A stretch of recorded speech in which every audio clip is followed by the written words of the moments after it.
For the Pledge of Allegiance.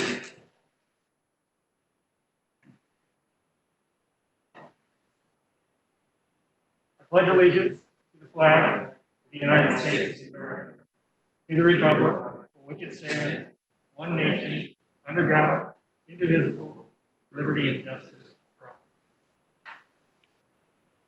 all. Well, thank you and good evening, everybody. Welcome to the August 4th, 2020 meeting of the Hillsborough County Zoning Hearing Master. My name is James Scarola. I'm going to be the hearing officer for the evening. What we'll do to kick off this evening's hearing is first I'm going to ask staff if there's any changes to our agenda tonight. And following that, I'll go through a quick set of procedures with you on how we'll conduct the hearing, and then we'll move right on into it. So with that, I'd like to introduce to you Mr. Brian Grady, Development Services. Good evening, Brian. Good evening, Mr. Scarola. Again, for the record, Brian Grady, Hillsborough County Development Services Department. We have no changes to tonight's published agenda, so I'll go through the published withdrawals and continuances on page 4 of the agenda. The first item is item A1, rezoning PD 19-1461. This application is out of order to be heard and is being continued to the August 18th, 2020 zoning hearing master hearing. Item A2, rezoning PD 20-0118.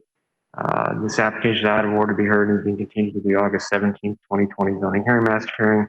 Item A3, rezoning PD 20-0307. This application is out of order to be heard and is being continued to the September 29th, 2020 zoning hearing master hearing. Item A4, rezoning standard 20-0334. This application is out of order to be heard and is being continued to the September 29th, 2020 zoning hearing master hearing. And item A5, rezoning standard 20-0395. This application is out of order to be heard and is going to continue to September 29th, 2020 zoning hearing master hearing. That concludes all withdrawals and continuances. Okay, thank you for that, Brian. And so all of that can be found on the top of page 4 of your agenda. So with respect to the procedures for our hearing and the rezonings and modifications to the zoning requests on our agenda tonight, the Land Development Code requires that a public hearing be conducted by a hearing officer prior to a final decision by the Board of County Commissioners. The land use hearing officer does not make the final decision, but instead renders a recommendation to the board who makes the final decision at their public meeting. So the hearing tonight generally is going to be informal. Questioning will be confined as closely as possible to the scope of direct testimony. And what that means very simply for you is that when you come forward, you'll be discussing it directly with me, not with others in the audience, but directly with me. As a hearing officer, I'll call and question witnesses as necessary and appropriate, and I'll be deciding all questions on procedure. Pardon me. Irrelevant, immaterial, or unduly repetitious evidence will be excluded. Any part of your evidence may be received in written form. All of your testimony tonight is going to be under oath. Hearsay evidence may be used for the purpose of supplementing or explaining other evidence, but it won't be sufficient in itself to support a finding unless it would be admissible over objections in a civil action. Having said that, the basic order of the process tonight is going to be, after a brief introduction of each petition by Development Services, the applicant and any other witnesses can come forward, and there'll be a time segment of up to 15 minutes set aside to present the petition and any supporting testimony and evidence. At that point, I'll turn to Development Services, and Development Services will provide a summary of their staff report, and they'll have about 5 minutes to do that. At that point, I'll ask the Planning Commission for a statement of compliance or non-compliance with the comprehensive plan for each petition. Similarly, they'll have 5 minutes to do that. At that point, I'm going to ask if there are any proponents in the audience. Proponents are not another chance for the applicant to speak again. Instead, there are other parties that may be supporting the petition. If available and needed, we'll set aside up to 15 minutes to accommodate that. I'll then ask if there's any opposition available. If there is, similarly, a time segment of 15 minutes will be set aside for opposition testimony. At that point, I'm going to turn back to staff, and I'm going to ask if there's any changes to the recommendations based on the testimony or evidence received. And finally, the applicant has the opportunity for a final rebuttal for a period of up to 5 minutes. Having said that, a few tips for you. When you come forward to this podium, there's a microphone there. Pull it close to your mouth. I know it's difficult to speak with the face mask on, but we're all doing it tonight. Just do your best, but it's better to be closer to the microphone when you do that. Always say your name and address first. Name and address first. If for whatever reasons you need to sit down and come back up again, and we agree that that's going to happen, come on forward. Always say your name before you go to speak, and that way the record knows who's speaking. You don't have to repeat your address again. That'll be on the record. Speak clearly into the microphone, and when you're all done, over on this end to my right, there's a sign-in sheet. And move from the podium to the sign-in sheet, sign in, and that will complete your submittal of testimony and evidence. Now I'm going to refer to the Assistant County Attorney, who's going to give you information about governing your participation and ability to speak at the Board of County Commissioners meeting. So with that, our Assistant County Attorney. Thank you, Mr. Scrolla. Good evening. My name is Cameron Clark. I'm an Assistant County Attorney. Tonight's public hearing is the first step of a two-step rezoning process. This hearing is a time for rezoning applicants and interested parties to present testimony and evidence. Any evidence presented tonight will become the complete factual record of each application, and no additional evidence can be introduced after the closing of each application. The second step of the rezoning process is a public meeting before the Board of County Commissioners, where the board will take a decision on each application heard tonight. Tonight's applications are scheduled to be heard by the board at its October 13th, 2020 land use meeting. When considering applications, the board will only review the record created at tonight's hearing and the recommendation made by the hearing master for each application. The hearing master will file a recommendation for each application heard tonight on August 25th. Any party of record wishing to address the board at its public meeting must execute and submit a request for oral argument form explaining why oral argument is necessary. Requests for oral argument must be responsive to the hearing master's recommendation. Therefore, such requests cannot be filed until after the hearing master has submitted his recommendation to the county on August 25th. Following this date, any party wishing to address the board at its public meeting will have 10 days to submit a request for oral argument to the clerk of the Board of County Commissioners. Therefore, for tonight's applications, if you wish to address the board at its October 13th land use meeting, you must file your request for oral argument between August 25th and the close of business on September 4th. While the board is not required to hear oral argument at the public meeting, the board can elect to hear oral argument from a party of record. A party of record is an individual who fits into at least one of the following four categories. First, an individual who is present tonight and presents testimony or documentary evidence. Second, an individual certified by the U.S. Postal Service as having been mailed notice of tonight's hearing. Third, an individual who submitted documentary evidence to the master file at least 2 business days prior to tonight's hearing. Or fourth, an individual who submitted documentary evidence by proxy at tonight's hearing. Should the board elect to hear oral argument, parties of record will be eligible to address the board if their requests for oral argument are responsive to the hearing master's recommendation, and if they clearly set forth why oral argument is necessary to address at least one of the 4 outstanding issues that are laid out in Section 10.03.04E of the Land Development Code. If the board elects to hear oral argument, the content of that argument shall be limited to the content of the testimony and other evidence submitted verbally or in writing to the hearing master tonight. It's the role of the county attorney's office to ensure that only individuals who have met these requirements are allowed to speak before the board, and to ensure that no new evidence or testimony is introduced or allowed at the board's public meeting. For these reasons, please make sure that all information you wish the board to consider at the public meeting is entered in tonight's record. Thank you. Mr. Clark. So, ladies and gentlemen, if you intend to speak tonight or present any testimony, any evidence, I'd like you to rise now with me and raise your right hand, please. Do you solemnly swear to tell the truth, the whole truth, and nothing but the truth, so help you God? Thank you. I do. Okay, with those formalities out of the way, Brian, I think we're ready for our first petition. The first item on tonight's agenda is item C1, is rezoning standard 20-0342. The applicants are David Allen Funch and Marie Funch, the Revocable Trust. The request is rezoned from business special office to a commercial intensive with restrictions. Stephen Beachy with county staff will provide staff recommendation after presentation by the applicant. I will note for this one procedurally, Mr. Scrolla, that this item is related to has a related comprehensive plan amendment with this and will be heard concurrently with the public hearing associated with the adoption of that comprehensive plan. and that will be heard on October 22nd, 2020. So this item will be scheduled for the October 22nd, 2020 public hearing. That does not change the report filing deadlines or any oral argument deadlines that are still out in the agenda. Thank you. Okay, thank you for that. And the applicant, please. Good evening. Good evening, Mr. Hearing Officer, Zoning Master. Todd Pressman, 200 2nd Avenue South in St. Petersburg, number 451. I have a PowerPoint, if we can pull that up, please. Thank you. Let me begin by noting that PGM supports this request, finds it compatible. Planning Commission staff also finds it consistent. The Planning Commission voted unanimously for a companion future land use amendment. That was a category change to LI.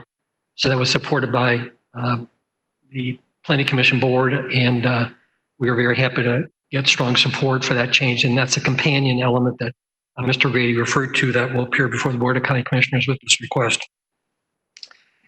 I think there's one comp plan policy that speaks volumes that supports this request on the zoning side as well, and that is policy 24.1 to recognize interstate interchanges as valuable resources for the location of more intensive commercial development pursuant to quite a number of policies, objectives, and goals.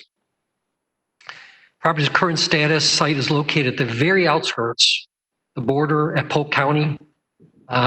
If it were one more foot to the east, you would have absolutely no power authority, but you do.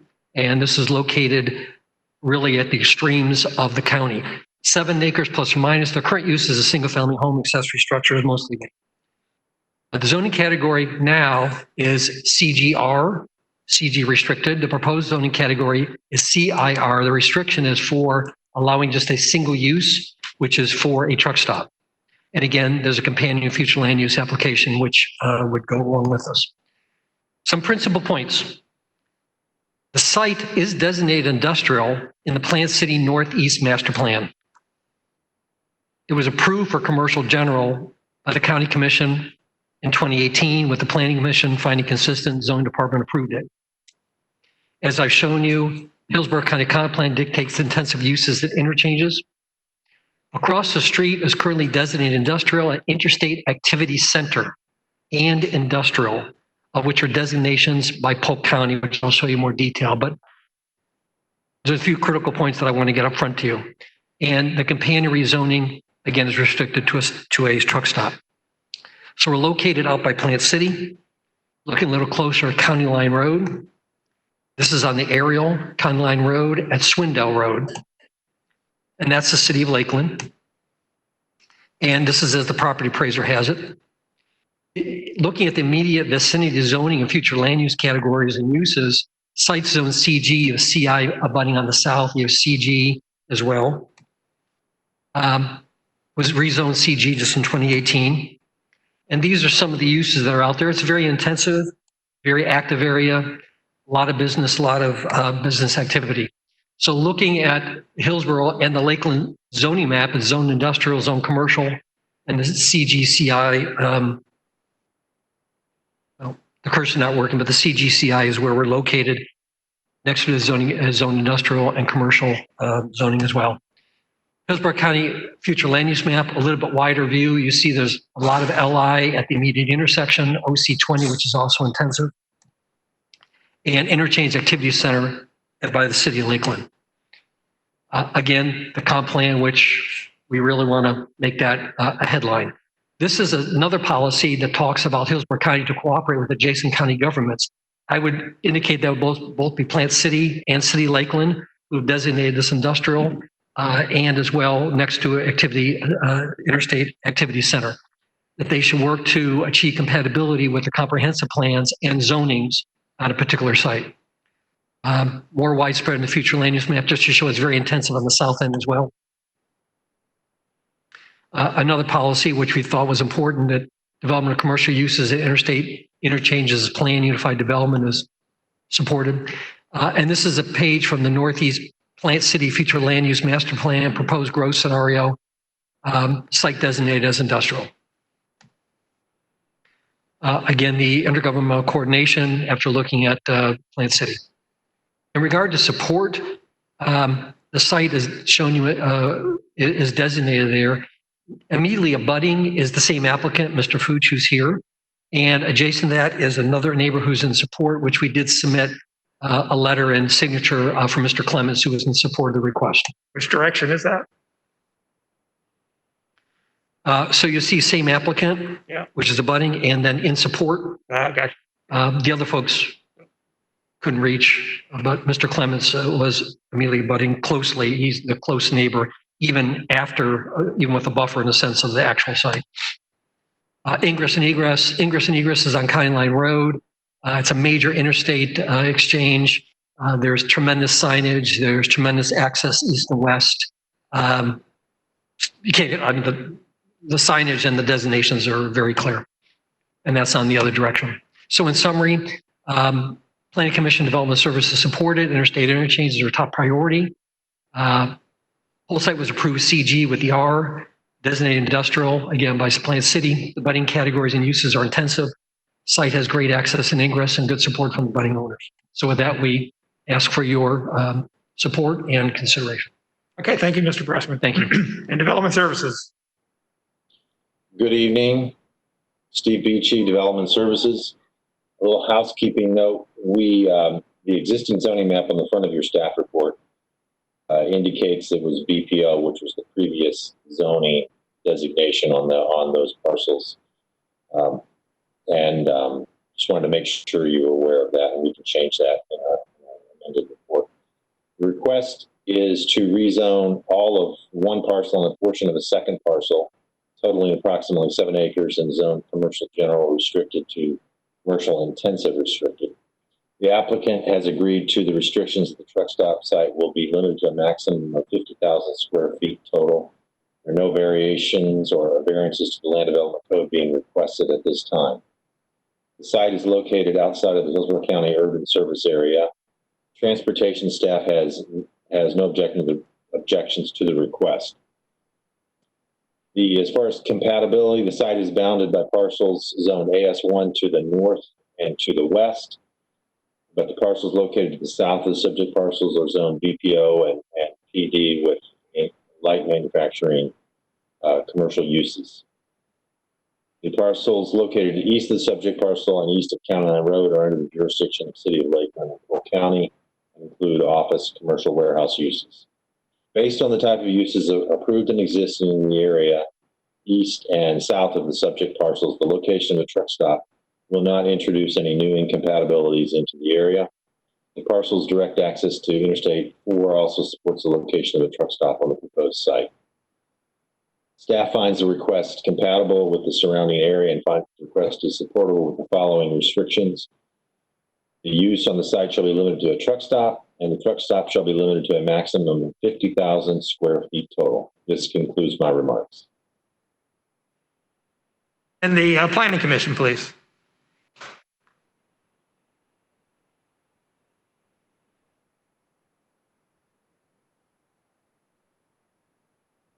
Unica Mills Planning Commission staff, the subject property is located within the residential 1 future land use classification. However, the site is currently undergoing a comprehensive plan amendment, change from residential 1 to the light industrial future land use classification. The Planning Commission approved the light industrial future land use. Please stand by.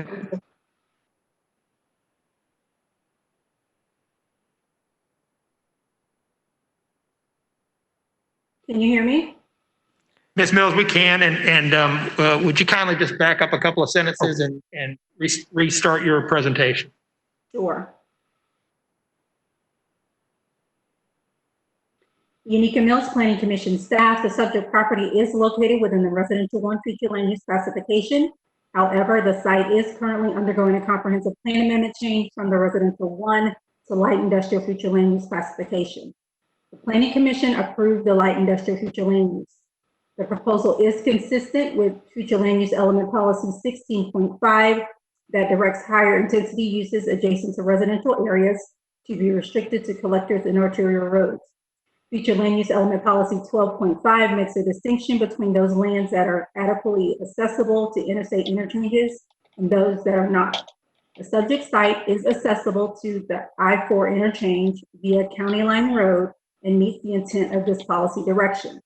Future land use element objective 24 and its accompanying policies 24.1, 24.2, and 24.3 direct higher intensity land uses in residential categories to be in areas that complement interstate interchanges and activity centers.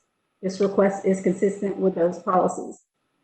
Goal 17 of the community design component in the future land use element also contains policy direction about designing commercial areas in a way that complements the county's character. Objective 17-1 and policy 17-1.4, further require that commercial development appear purposeful and organized. The applicant is encouraged to take this into account during the site development process. Based on those considerations, the Planning Commission staff finds the proposed rezoning consistent with the future Hillsborough Comprehensive Plan. Thank you. All right, is there anybody here that needs to speak in support of this request? Nobody in support. Is there any opposition to this request? Again, seeing none, does Mr. Pressman have anything else? No, but I would like to say thank you to the staff who obviously have made tremendous efforts to be here today, and the organization. It's appreciated, and I think you've done a tremendous job. Thank you. Okay, thank you, Mr. Pressman. And with that, we're going to close rezoning 200342. The next item on tonight's agenda is item D1, the major mod application 19-1169. The applicant Brickemeyer Law Group. The request is for a major modification existing plan development. Israel Monsanto will provide staff recommendation after presentation by the applicant. And the applicant. Good evening, Mr. Scrolla. I'm going to try the Elmo. I have a thumb drive as a backup. Okay. It works. I want to echo what Mr. Pressman said and thank staff. It's very nice to finally be in front of you after many, many months of waiting. Clayton Brickelmeyer, 601 North Ashley in Tampa, representing the applicant. This site is along Northdale Mabry between Fletcher Avenue and Handy Road. You see it outlined there in red.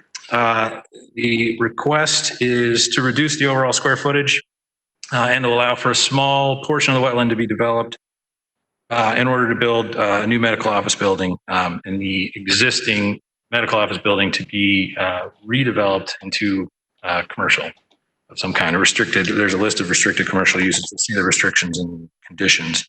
The Dickies have owned this property since the 80s. Dr. Dickey opened a doctor's walk-in clinic there when I was a young man.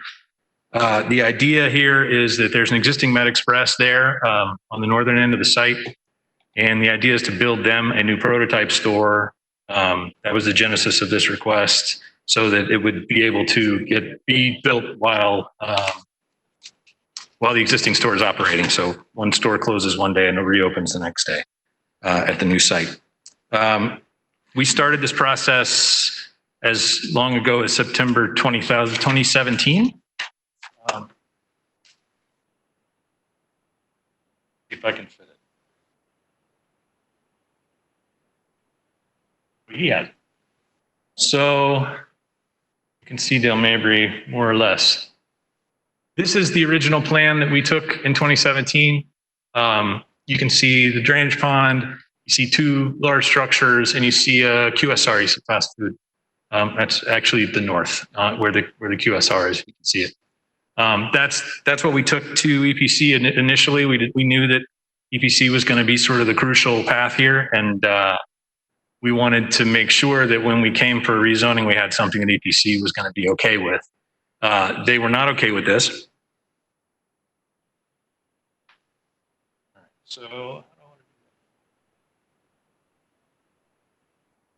I flipped the directions, but I'm more comfortable looking at it this way anyway.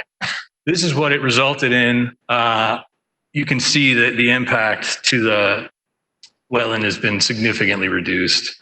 The buffering can't get my finger to work. The buffering up here against the residential that's always been there is the same as it always has been. There is still obviously an enormous amount of buffering from there back to the Hayward Place residents. The reason that you see that reduced impact is that we're vaulting the stormwater at great expense, and that there's a line, and it's shown on the, it's called out on the zoning map too. There's a retaining wall. I think it's actually called out there as well. So there's a very expensive retaining wall also put in to make sure that we could draw a hard line on that wetland and protect the remainder. EPC has granted conceptual approval on that. I've got that conceptual approval letter in an evidence binder that I'm going to submit in a bit. Right before we were supposed to appear in front of you, I think in January, honestly, we found out that there was neighbor opposition. There's actually, I made a note somewhere that we hadn't heard from anybody. I wasn't really expecting to have any. But when we heard that, we continued and had an open house. We had a pretty good crowd at the open house. We had 4 issues, and I'm going to bring up my experts to deal with stormwater, traffic, wetland stuff. And then I'm going to address the 4th one, which was the redevelopment of the QSR. So if Eli or Trent, somebody will come talk about the stormwater issues.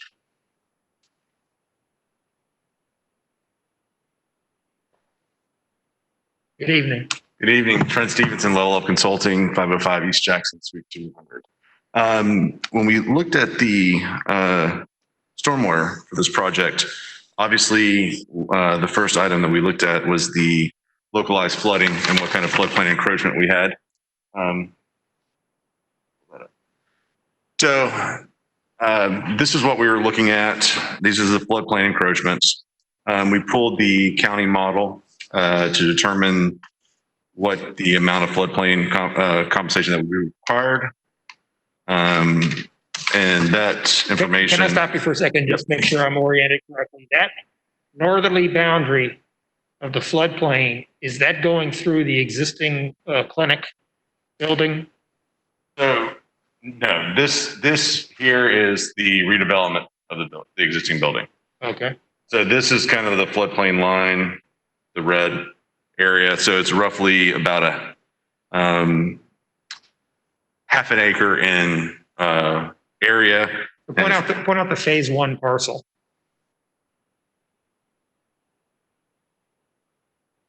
Where's your? On the floodplain map. So this is the existing building right here. Right. Where's the phase 1 parcel is labeled on?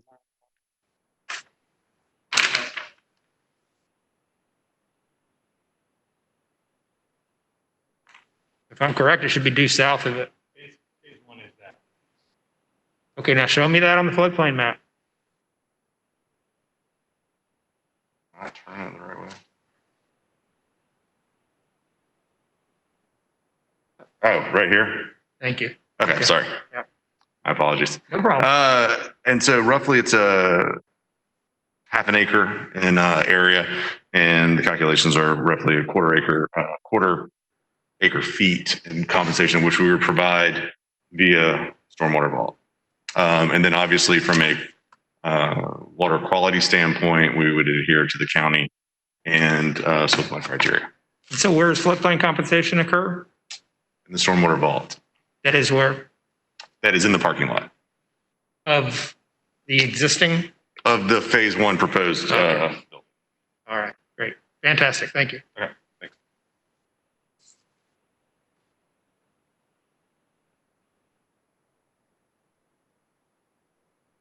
Good evening. Good evening. Steve Henry, Links & Associates, 5023 West Laurel, Tampa 33607. In conjunction with the project, we conducted a detailed traffic analysis to look at the access for the project. The access is the existing right in, right out that's on Belle Mabry, and then there's also a full access on Executive Center Drive. We've analyzed both of those. Both of those will operate acceptable level of service with the addition of the project traffic. That concludes my presentation unless you've got any questions. To the extent that you had opposition concerns, was that the question of the opposition? I think part of it was when they first met was the fast food and the amount of traffic that would generate. But we obviously have downscaled it. We don't have the fast food anymore. And so we looked at the worst case scenario, and it still operates acceptable level of service. Thank you, Mr. Henry. Thank you.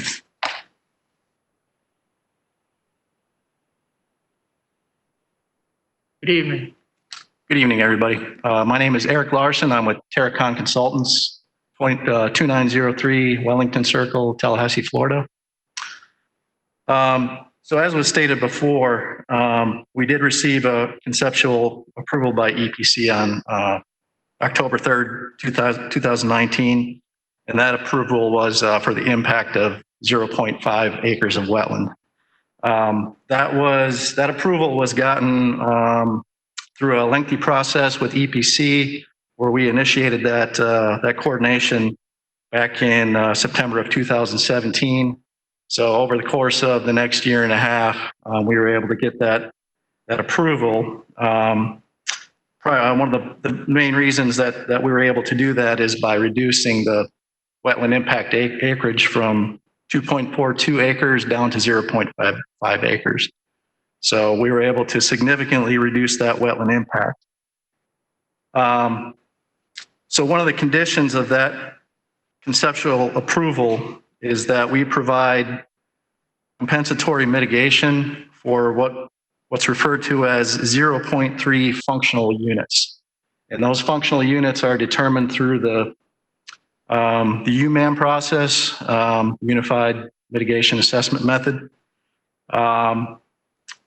So we will have to provide that mitigation in some type of form to make up for that. At this point, we don't have a mitigation plan, but we intend on establishing that mitigation plan through future permitting with the Water Management District and the Army Corps if applicable.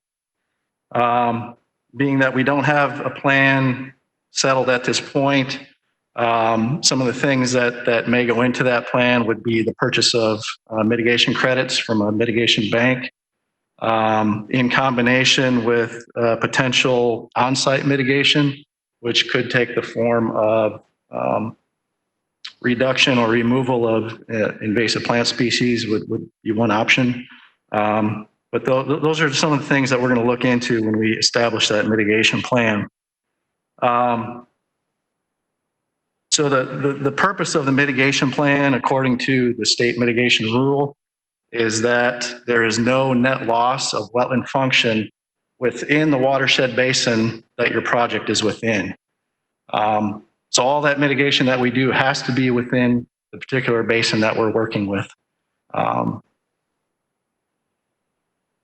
second primary condition of our conceptual approval is that a conservation easement must be dedicated to EPC for the remaining portions of the wetland that are not disturbed.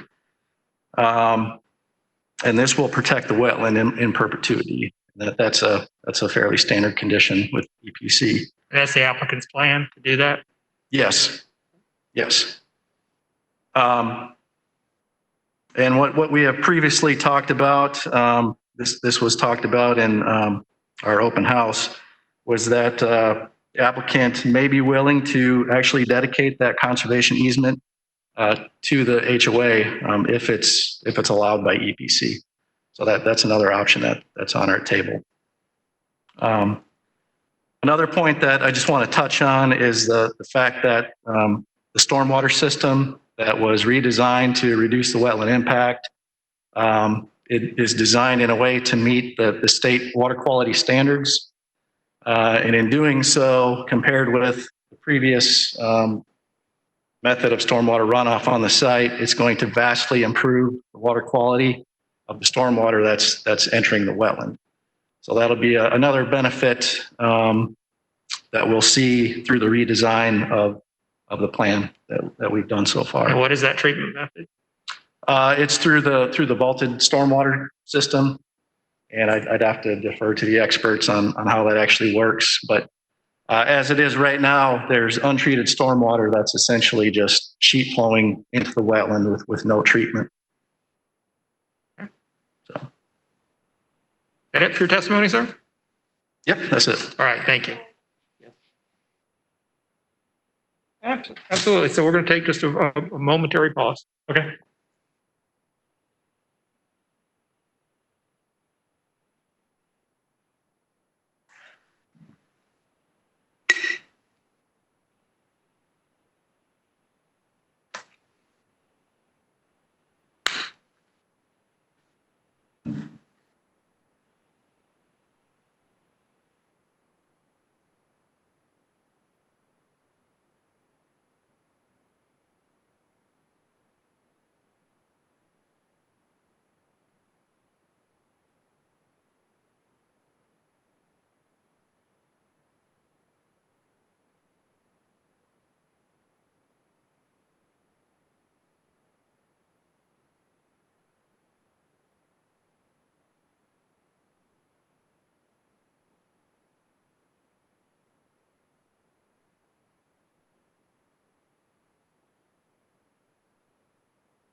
Good? Yep. I noticed that the clock was still running, so we're going to back you back up. All right. That's all.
Audio test, 1, 2, 3. Clerk record, audio test, 1, 2, 3, 4, 5, 6.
is what I saw. Is that going to be okay with you? Yeah, I think I can wrap up.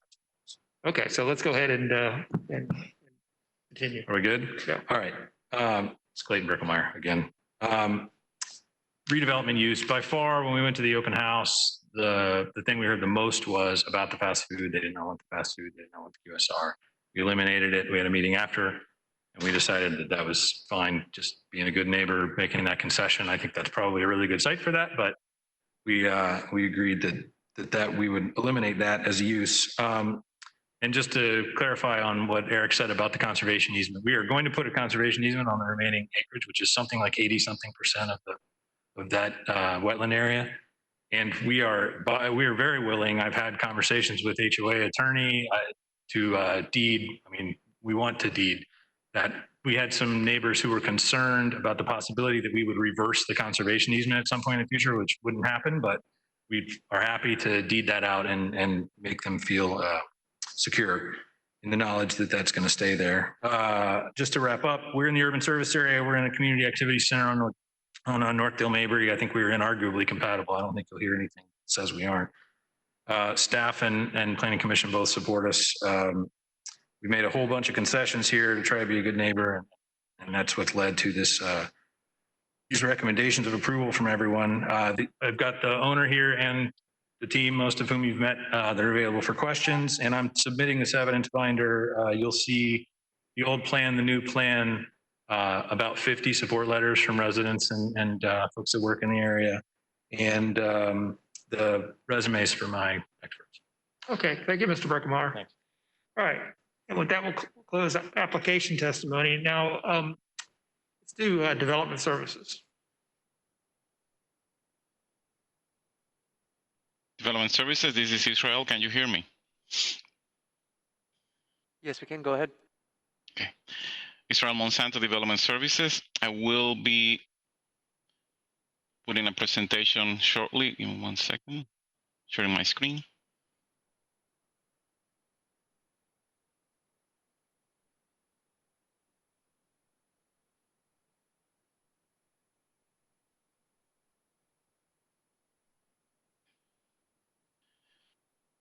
The proposed modification to a plan development is to allow redevelopment of the MedX Express site. The PD today is on PD 770292.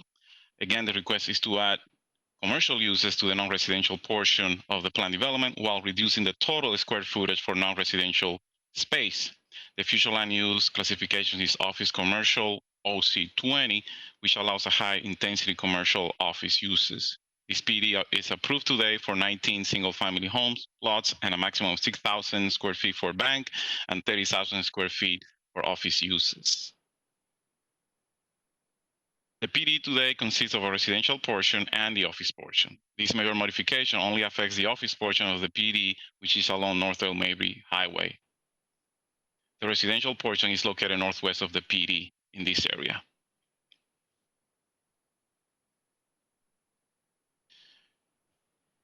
The applicant intends to expand the medical uses over existing wetland areas. Therefore, the project will impact wetlands in order to create an additional half acre of uplands. That area is labeled phase 1 in the proposed development plan. The added upland acres would allow the existing office use, which is the MedX Express, to be enlarged in phase 1, and then add commercial general uses to be added within the site in the area labeled phase 2. The commercial general uses proposed in phase 2 are being restricted with prohibitions for certain uses, including restaurants with drive-up facilities, gas stations, motor vehicle repair, reception halls, car wash facilities, bars, among other uses. The overall residential uses space, non-residential uses space is being reduced by 14,000 square feet. Front setback is reduced to place building closer to the road, away from the residential areas. Cross access is being maintained to adjacent PD to the north and also internal to the project. No variation to sign design is being requested. The applicant met with APC staff and received a conceptual authorization, as the applicant stated, to move forward through the zoning review process subject to EPC conditions. Plan development provides for specific conditions and controls on the proposed project. Therefore, the EPC approval of the PD site plan depicting a stem retention wall and a reduced setback addresses the setback against wetlands. Proposed retaining wall and vaulted stormwater accomplishes the intended function of setback and minimizes wetland field impacts. Natural resources staff also reviewed the request and does not object, and also proposes conditions. The proposed modification is consistent and compatible with surrounding land use patterns and uses. The request to add CG uses and reduce the overall non-residential space does not affect the integrity of the PD. Proposed commercial uses will be in harmony with nearby commercial businesses along Del Mabry, which is a major commercial corridor. Staff received letters in opposition from concerned nearby residents, specifically from the adjacent neighborhood to the west. The HOA also submitted letters in opposition. Residents have been opposing to the wetland reduction. In addition, residents opposed to the introduction of a wide range of commercial uses in the subject parcel and traffic impacts that this may add. Staff recognizes the opposition presented by the area residents. APC has evaluated the request and approved the proposed site as submitted with conditions to move forward with this rezoning process. Per the APC, proposed medical use is consistent with the MEDEX Express expansion conceptually approved by the Wetland Mitigation Plan. Future reviews by the APC and Natural Resources will still be required during the site development review process to ensure compliance with the Land Development Code and the APC regulations. The applicant also updated the request to add restrictions to commercial uses to prevent more intensive uses from the site and reduce impacts to nearby residential uses. Transportation staff has indicated that development of the project would increase the peak hour trips in the afternoon or reduce the trips in the morning peak hours. No objections were received from other reviewing agencies. Based on the above considerations, the staff recommends approval of this request with conditions. And I'm available if you have any questions. Consent, just a couple of minor items. Page 2 of your report, paragraph 1.1. Can you take a look at that for a second? Tell me when you're there. I am page 2, you said. Yes. Line up from the bottom of the paragraph. The site is located on the east side of North Del Mabry. It's the west side. Is that right? You are correct. It's the west side. If you wouldn't mind Yes. correcting that. Yes, sir. Thank you for that.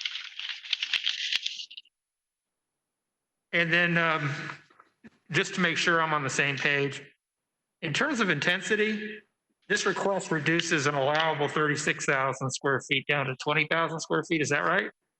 Correct. All I have, Mr. Monsanto. Thank you for your testimony. You're welcome. And the Planning Commission, please.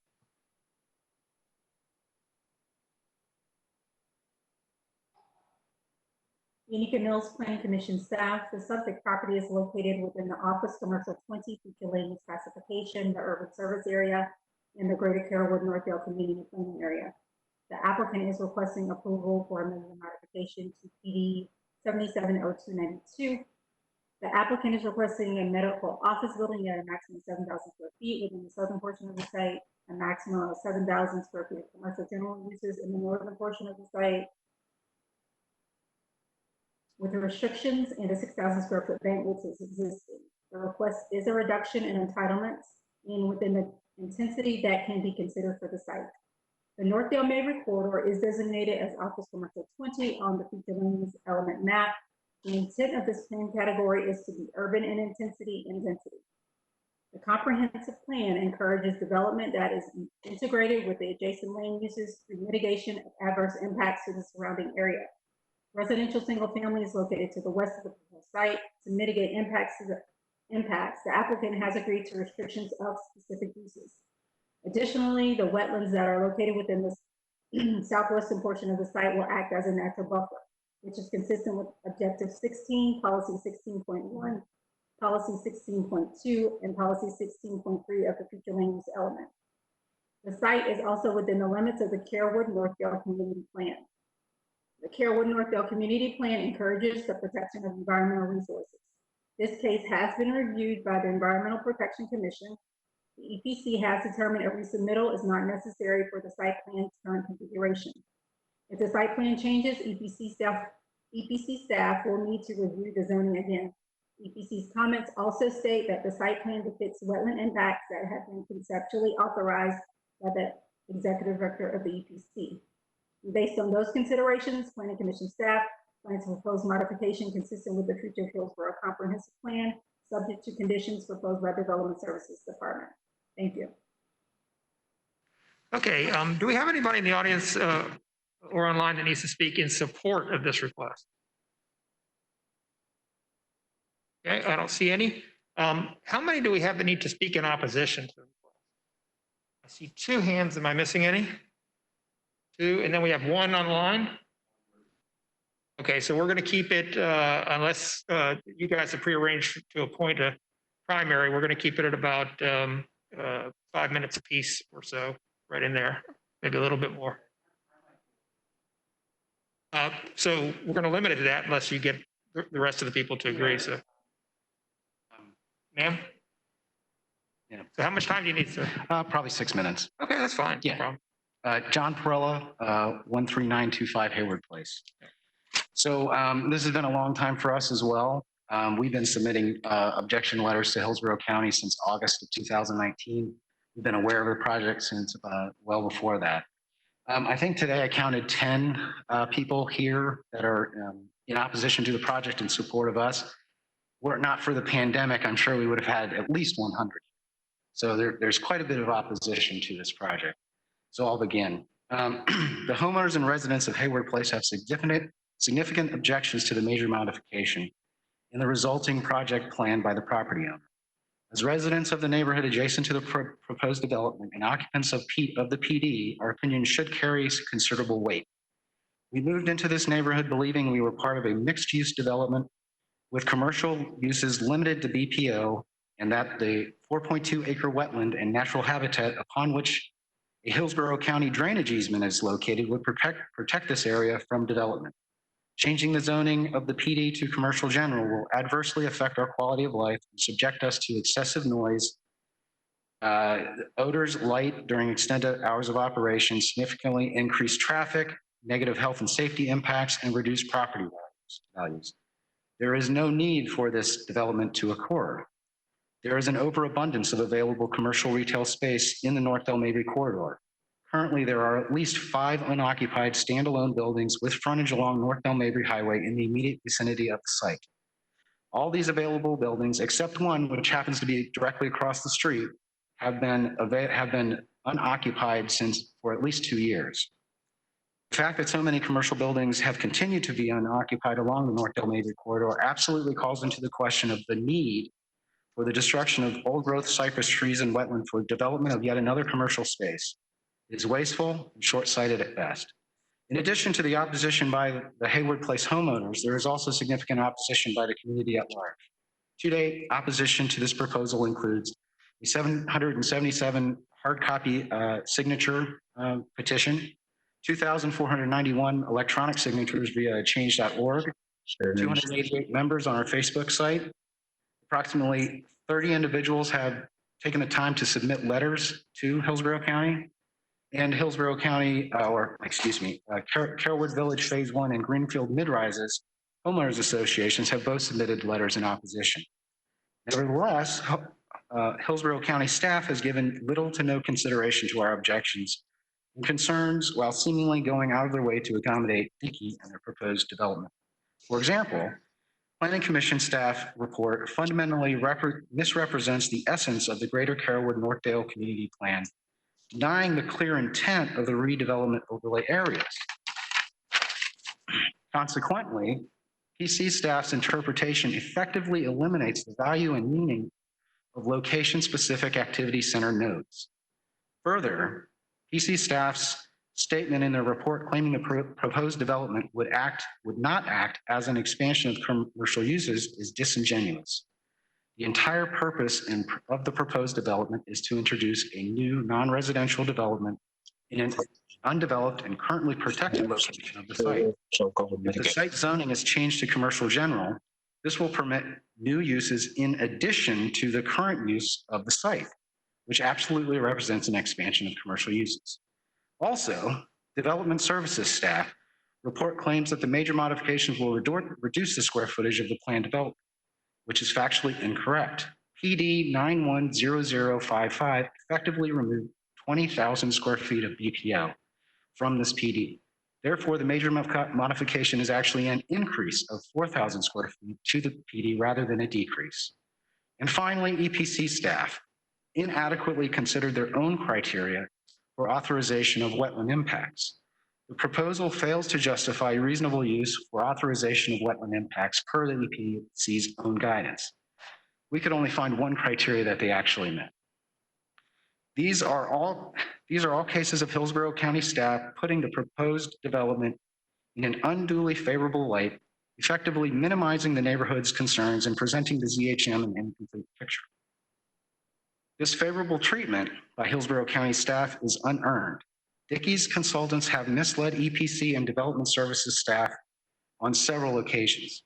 These misleading statements include claiming there was a sidewalk where there was not, misleading statements about the intent of the development, false statements about the number of similar urgent care facilities in the vicinity of the site, misleading statements claiming the nearby homeowners and homeowners associations were not in opposition to the project, and suspicious omissions from the wetland survey. By allowing developers to provide misleading and inaccurate statements with impunity, Hillsborough County staff is only encouraging more of this egregious behavior. These misstatements should disqualify this applicant from any further consideration by Hillsborough County. I have some hard copies of documents that we've submitted and a new document as well. Okay, thank you for that, sir. You know where to submit those? Okay. Yes, ma'am.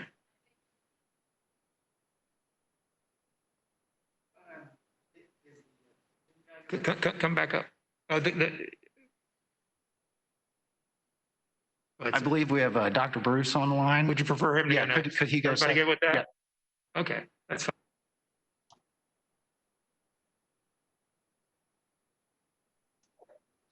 Hi, can you hear me all right? Yes, Can you hear me all right? yes, we can. Go ahead. My name is Bruce Shepard, 14516 Nettle Creek Road. Thank you for the opportunity to speak to you.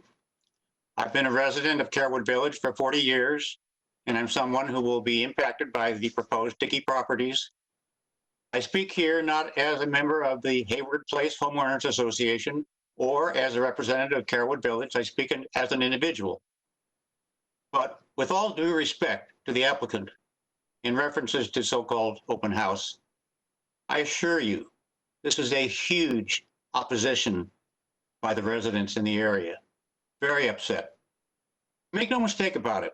This project physically lies at a critical location between a green space residentially developed area and well-planned and Dale Mabry Boulevard.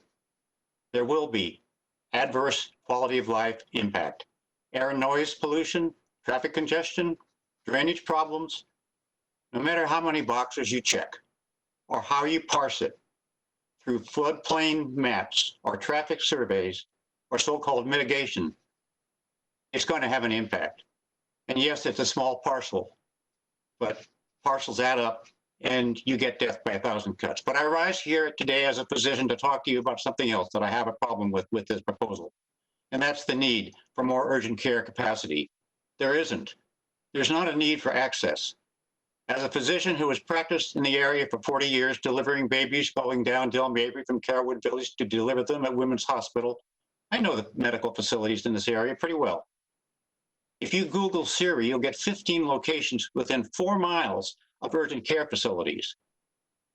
CVS Pharmacy has 5-minute clinics in the area, 2 of which are 5 minutes away. Publix and other chains are moving into this market. And as I know you all understand, telehealth is right around the corner. If you have a real emergency, you don't want urgent care. It's best to use the ER and not hopscotch from urgent care.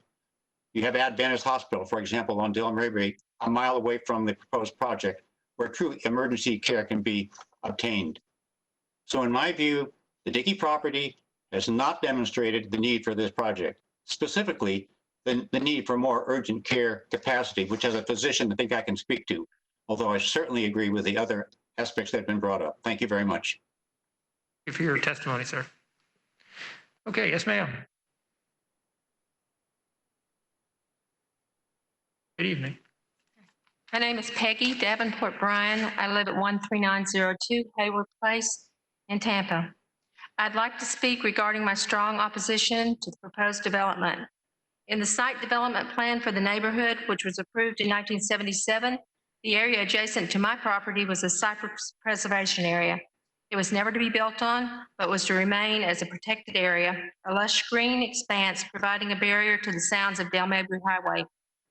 In the area bordering the street was a bank, a medical office, and a golf shop, none of which resulted in a large amount of traffic. As things are presently, I am able to stand in my front yard and driveway and not experience the noise from Dale Mabry traffic, which is less than a block away. Hayward Place is buffered from Dale Mabry Highway by a beautiful span of trees and plants, one of the last wetlands left in the area. Our neighborhood street is quiet and peaceful, a very pleasant place to live. The changes proposed by Dickey Properties will, if approved, negatively impact our lives as a result of noise pollution associated with increased traffic, as well as the loss of the forest, taking away the buffer that I've had for 25 years that I've lived on Hayward Place, and will greatly impact the quality of life and property values for me and my family, as well as that of my neighbors. The houses on the east side of the street back up to the driveway and would suffer the most increase in traffic. These houses have essentially zero lot lines in their backyards. This would mean that the bedroom areas of those houses would experience the increase in traffic noise and pollution from the vehicles, as well as odors from the planned restaurant. All of these changes mean a decrease in our quality of life and a decrease in our property values. Another issue is the impact these changes have on the wildlife living in the beautiful cypress stone wetlands. There are a number of different species who make their homes in the wetlands, all of whom will be displaced if the area is changed. Presently, I can sit in my yard and watch the cypress trees swaying in the breeze.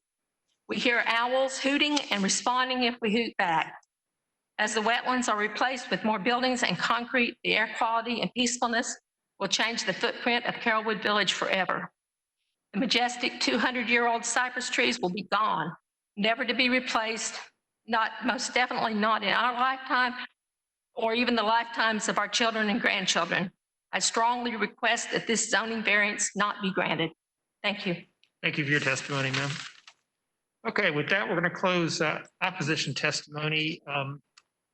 Anything from Development Services?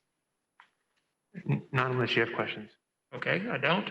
Anything from the Planning Commission? Nothing further. I heard nothing. Okay, thanks.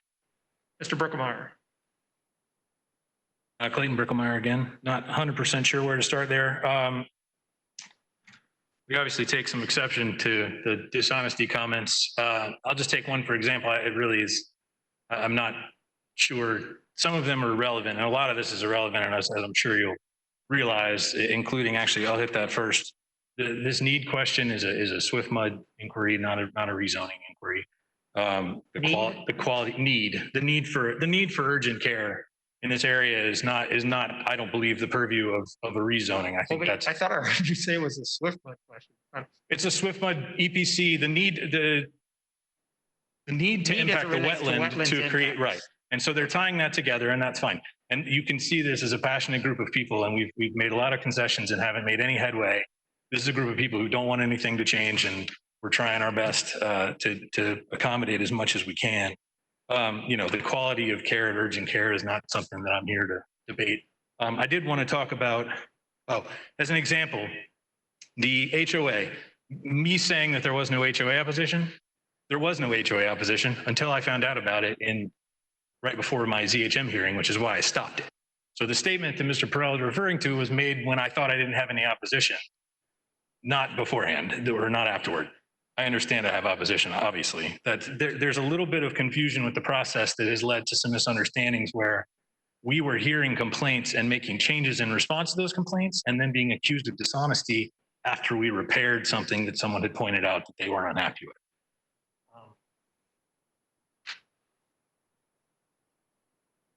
I'm going to put this in the record. This is the change.org petition. The characterization of what you are looking at right now is that Dickey Properties wants to tear down the cypress wetlands along Carrollwood Village Run which is the road to the west of us, to put up a new medical building, parking lot, and fast food restaurant.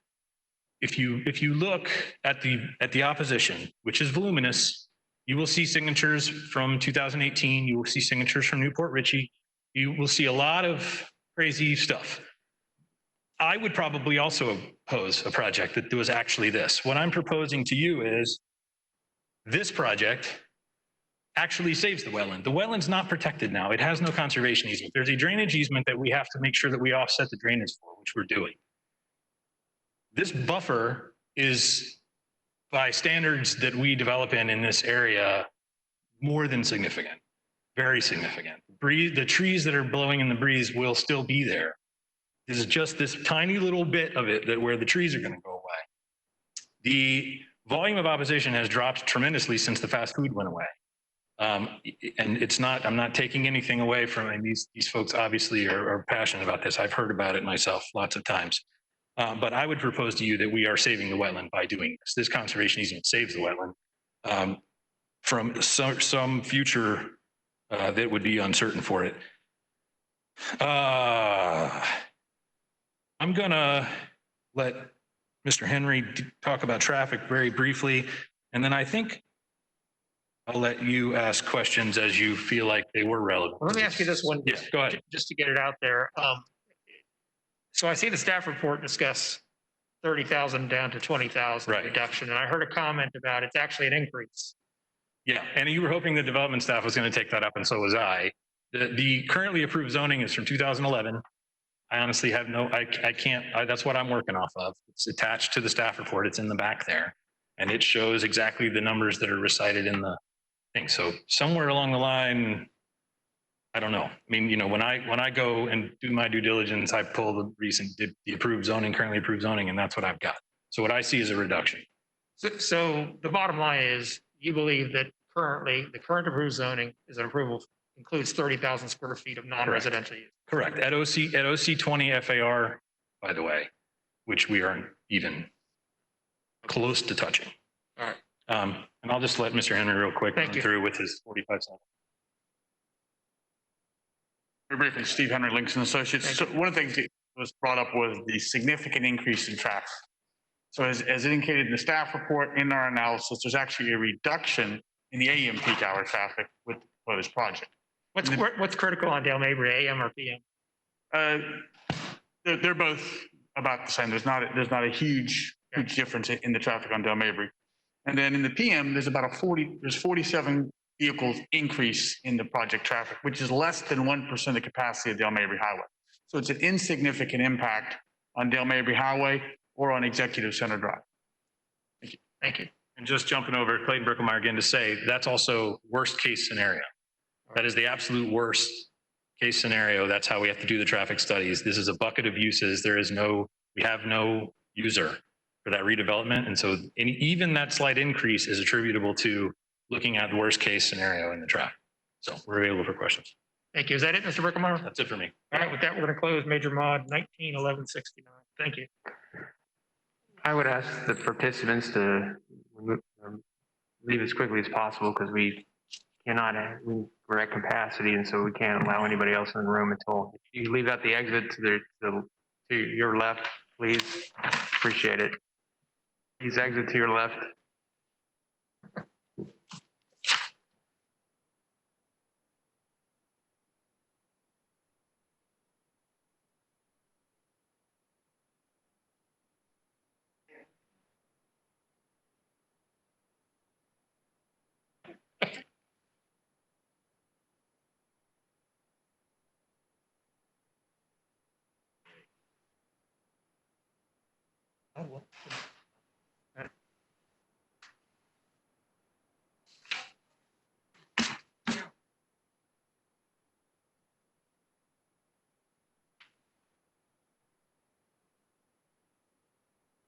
Room?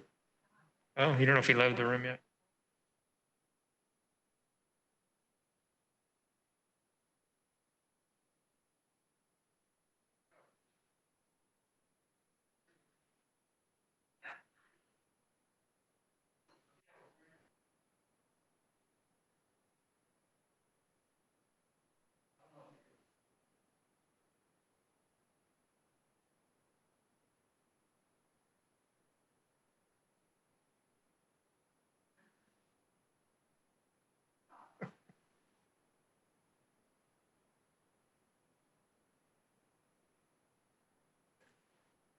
got it. Thank you. Thank you, Rose.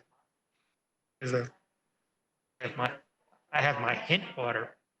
Hint water. Hint water.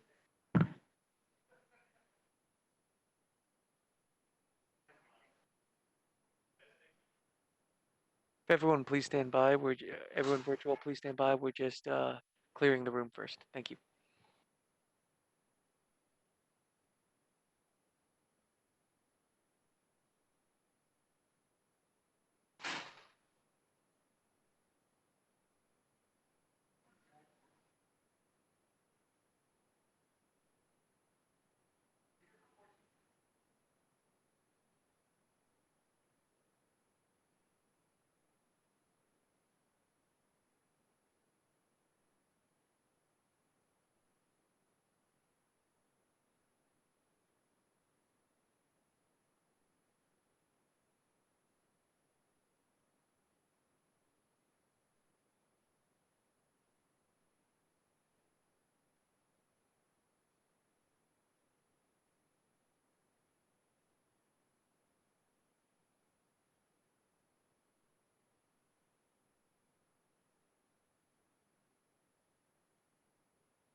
Here, man. This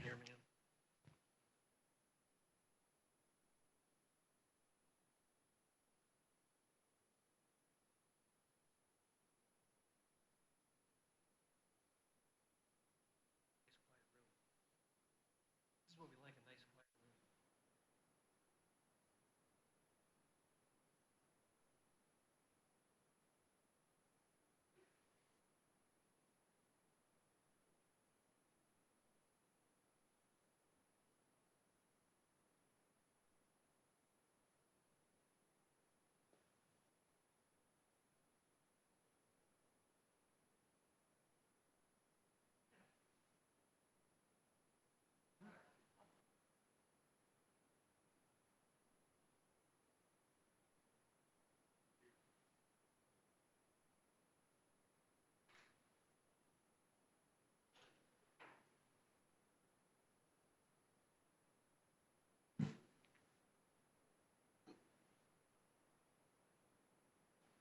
Okay, Brian, if we're ready for our next petition. The next item is agenda item D2, rezoning application PD 19-1451. The applicants are Mustafa and Kerry Jabbar and Camille Cerisi. The request is rezoned from AR and ASC1 to planned development. Michelle Heinrich will provide staff recommendation after presentation by the applicant. Okay, thank you. If everybody would kindly take their seats.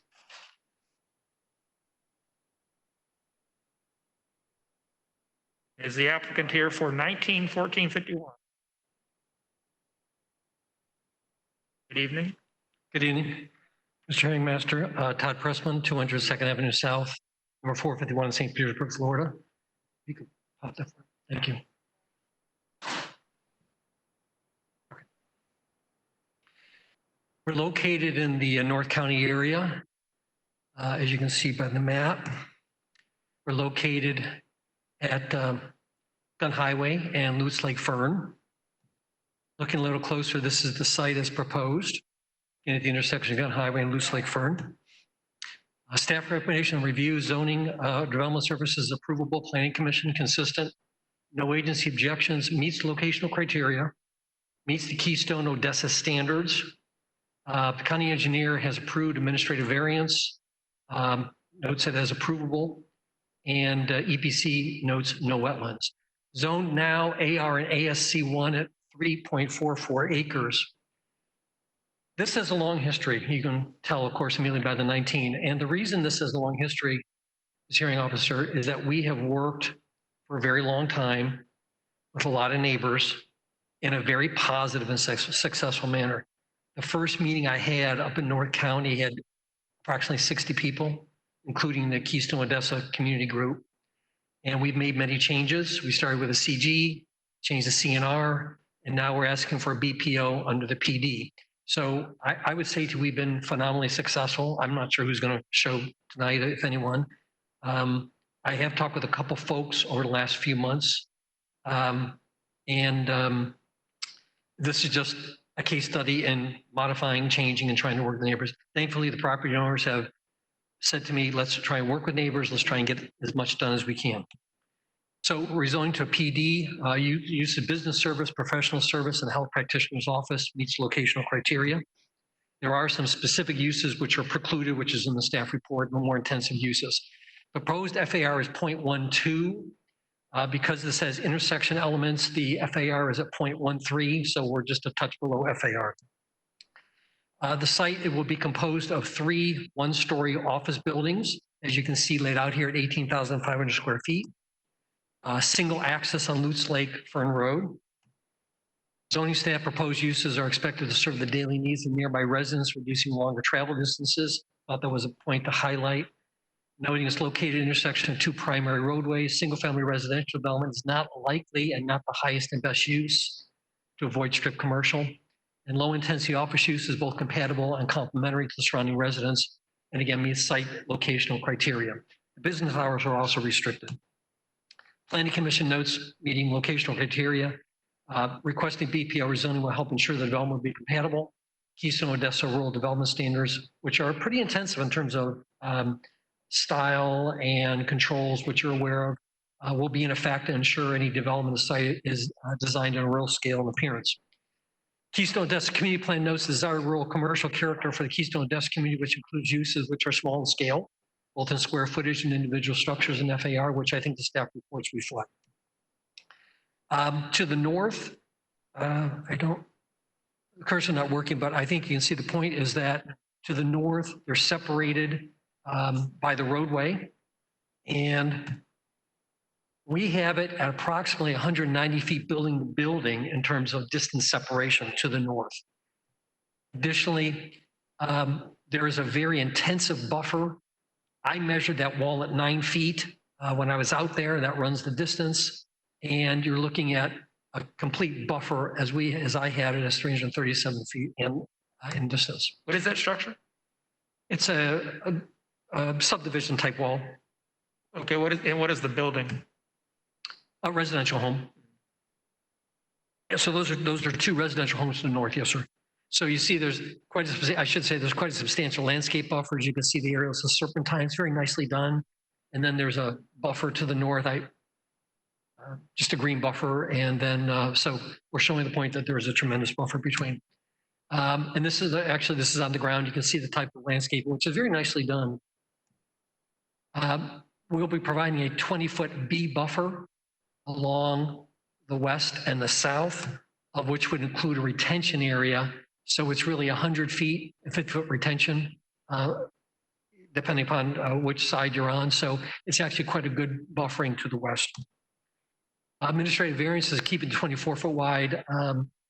Roadway intersection is 3 lanes, meets the standard for roadway ditches. Between 2015 and 2019, there were only 13 reported accidents. Roadway is very safe. County engineer again recommends approval. Additional buffering and distancing, as you can see, the west, the home is 104 feet away. To the south, home is about 53 feet away. And to the west, it's platted for private open space recreation and platted equestrian on that property across the street of Gun Highway. And to the south, just to note, there's a next commercial node is to the south. So commercial nodes along this roadway is nothing new and is existing to the south. So in summary, we have all staff approvals, no agency objections. We modified the zoning type and restrictions in a number of ways extensively. Meets location criteria below the FAR, no wetlands. There's no waiver to Keystone Odessa design requirements. The abutting properties are well positioned and buffered. And we thank you for your attention and consideration. Thank you. Okay, thank you, Mr. Pressman. And Development Service. Hi, this is Michelle Heinrich. Are you able to hear me?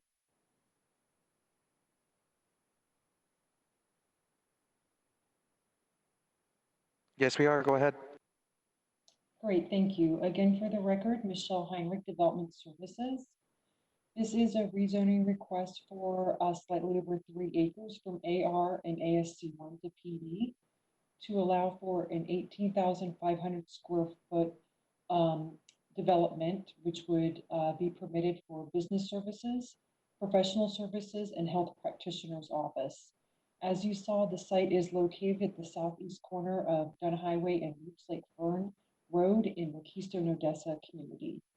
The site is located within both the AR and Res 1 future land use categories, and the development will occur in the Res 1 future land use category area.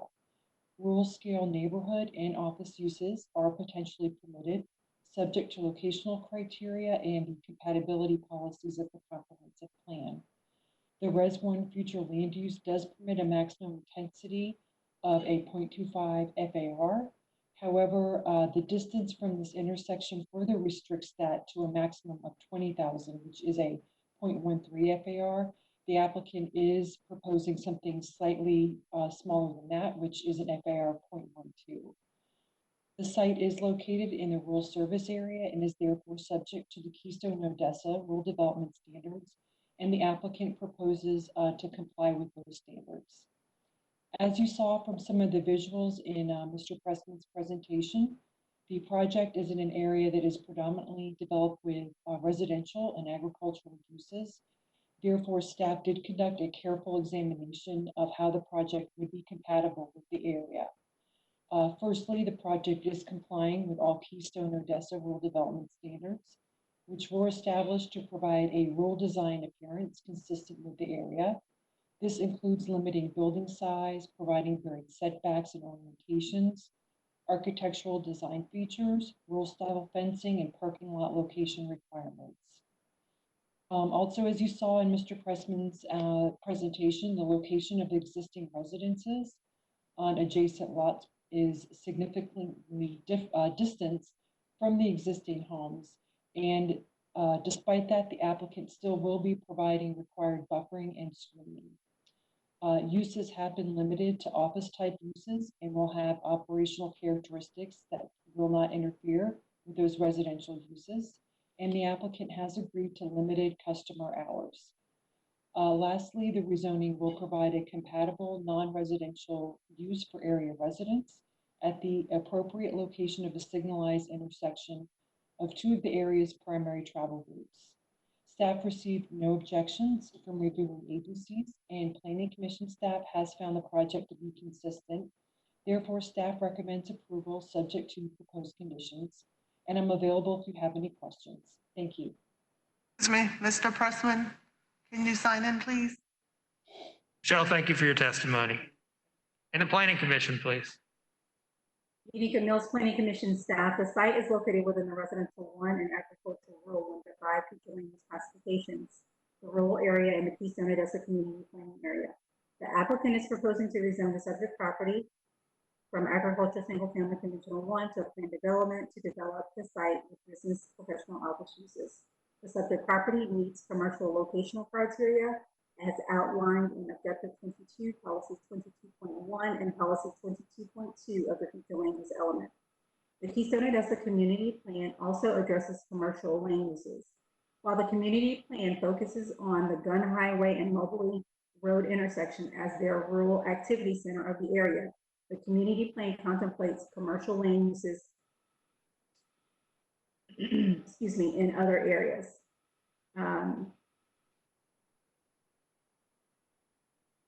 The proposed use will have to be consistent with the rural design guidelines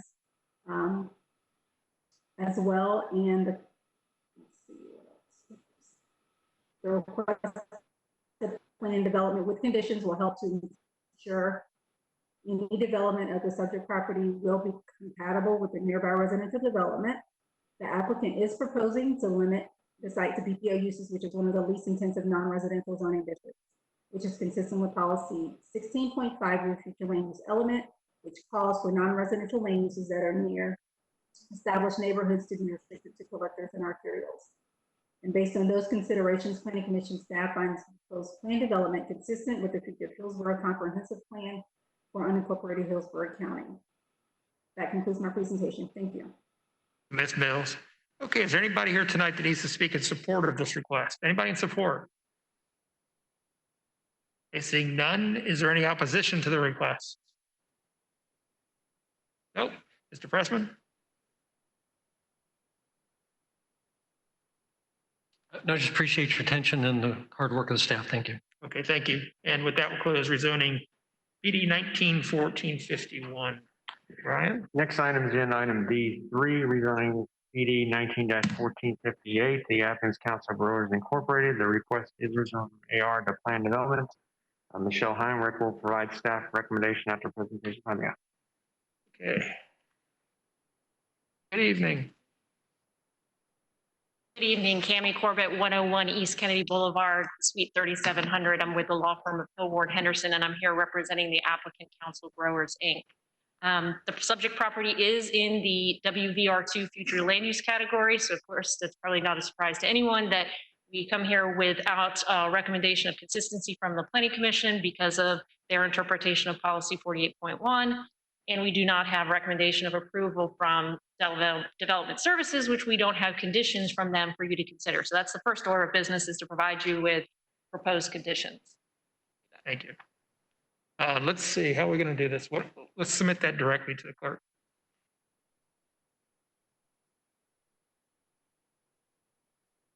Yeah, why don't you give 2 copies? Yeah. Thank you. Wanted to hand those out first so you have them in front of you while you're listening to our presentation and can refer to them. These were provided to the county staff back in June. They had an opportunity to review and comment. We made some revisions based on those comments, and then we submitted these same set of conditions that we're submitting this evening through zoning intake on June 17th. So they're the same, and we're not proposing any changes to those this evening. Order of presentation this evening, Ms. Isabel Albert will come up and give her expert planning testimony on the consistency of the application with a comprehensive plan and the land development code. Mr. Steve Henry will come up and talk to you about the proposed transportation conditions, and then I'll briefly talk to you about policy 48.1.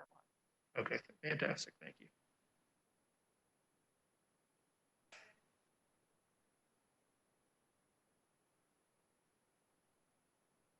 None of us are sworn. Oh, great, thank you for letting me know. For anybody that hasn't been sworn that's going to speak tonight, why don't we get it done right now? And please rise and raise your right hand if you plan to speak or submit any evidence tonight. You solemnly swear to tell the truth, the whole truth, and nothing but the truth, so help you God. I do. That applies to everything I just said. All right, thanks.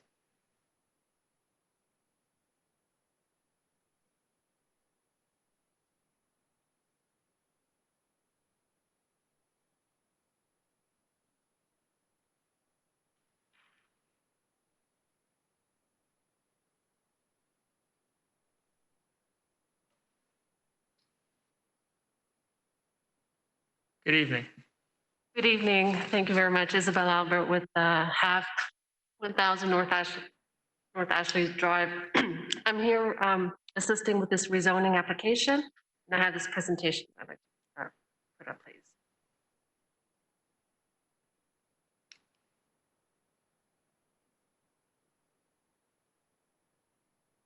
So basically, the site is located within the Waimama Community Plan.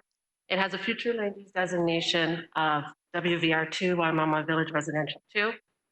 It is comprised of 2 sites, the northern site, which is 209 acres, and the southern site, which is 118 acres. The WVR2 permits 2 dwelling units per acre with a required clustering of 3.5 dwelling units per acre on a minimum of 10 acres. Now, this application is a request for a transfer of development right. The sending site, with the south site, is permitted for 238 units, which we're transferring 98 units to the receiving site, which is the northern site, and remaining 138 units on the southern site. The northern site is permitted 418 units, and while receiving 98 units will give a total of 516 units. The surrounding properties include approved developments similar to this one with single-family residential, agricultural use, and public lands. So the Waimama Community Plan, WVR2, has these requirements, which we meet all of them. This is the 2 dwelling per acre requirement. Required that minimum 40% of the open space has to be contiguous, which is what we're providing. We're providing a mixed use, include a 1 acre site that is a residential support use on the northern parcel, And then on the southern parcel, there's that 25-acre school site, and if school doesn't decides that it doesn't need it, then it would be converted to residential use. Also promote transportation connection by providing these cross-access throughout the planned development. And lastly is to have public water and sewer, which will be provided by the developer. But there is one requirement that still remains, which is the employment service requirement. So basically the WVR2 historically was replaced, was created to replace the RP2 because the RP2 requires some kind of commercial on site.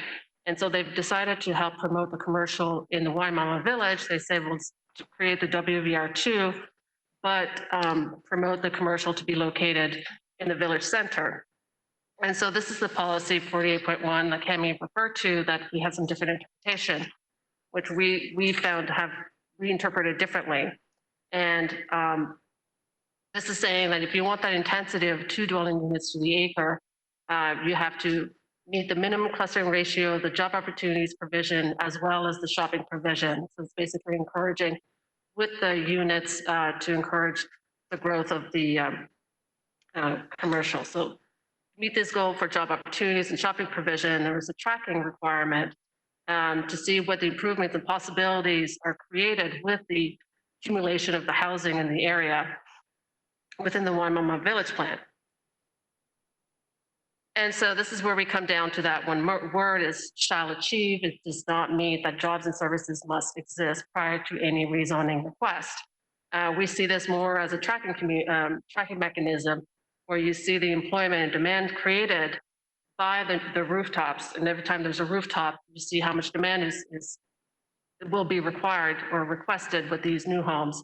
So it's basically kind of like a market promotion for the development, encouraging commercial and services in the Waimama Village. And so this brings us to, the WVR2 category that we meet all these requirements, including the residential gross density, the open space requirement, the employment and services, which we just explained how it should be analyzed, the sprawl prevention, the utilities that are being provided, as well as the approval and tracking. The Waimama Community Village Plan also we meet up those requirements for the transportation and housing and neighborhood. So with that, we believe that we meet all the requirements of the village of the WVR2. And it brings me back to Cami. See. Okay, thank you. Thank you. Good evening. Steve Henry, Links and Associates, 5023 West Laurel, Tampa 33607. I'll talk to you a little about the transportation system in the area. This first graphic provides kind of the area and also some of the zonings that are either pending or approved in the area. Just to orient you, 579, the subject parcels are in yellow. Just to our north is the Cypress Ridge Ranch, which was recently approved. To the north of that is the 579 project that is pending. And then to our west is the Berry Bay zoning that has been approved. And this kind of just gives you the transportation network in the area. 674 is on the top. Down here so you can see it. There's 674 on the top. Westlake, this is the Forest Brook Westlake development that will bring the road down to Bishop Road. The Cypress Ridge has a connection to Bishop Road, so you have an east-west road. Then what we're doing here is Berry Bay has a condition to build a collector road to their property line, and then we will take it from there over to 579. So what you have provided is another east-west road in the area. You've got 674, Bishop Road, and then another east-west road to help with the transportation system in the area. I want to talk about what we're doing is. Mr. Henry, will you be submitting that document into the record? Yes, I will submit Okay, copies great. of it. Yes, Thank absolutely. So what we'll talk about is what our improvements are that we're doing. We have submitted a design exception for this. And it's broken down into 3 segments. Segment A, Segment B, and Segment C. Segment A, which is, we actually have this particular improvement was originally proposed and is proposed for the 579 project on the north. But what we're doing is agreeing that in the event that the 579 project or the Cypress Ridge don't develop before, we will build all these improvements. And this includes providing in the 579 project only has to build the stabilized shoulder. What we're proposing to do here is a 4-foot paved plus stabilized shoulder for that length of segment A. And I'm assuming when you say we will build them, that when I look at those conditions of approval that are proposed, it's in there? It is specifically in there. Each one of these, it outlines segment A, segment B, and segment C. Gotcha. This is segment B, which is within the Davis rezoning or Cypress Ridge. And again, what we will be doing is providing a 6-foot stabilized shoulder with 4-foot paved. And then segment C, which is within the limits of our project, again, we're providing the 6-foot 6-foot stabilized shoulder with 4-foot paved, and then also the turn lanes to accommodate the project access points. And those are all in as far as with each segment, and then also the turn lanes that we're required to do at our project driveway based on the analysis that was done. And we looked at it both with the school and without the school, and looked at what turn lanes were required on both scenarios. And this design exception was approved already? It is as approvable. And the one that has been approved is the one at 579 and the one on Cypress Ridge. Those two were approved. Now we go to the approvable instead of the approved. Okay. All right, thank you. Yeah, thank you.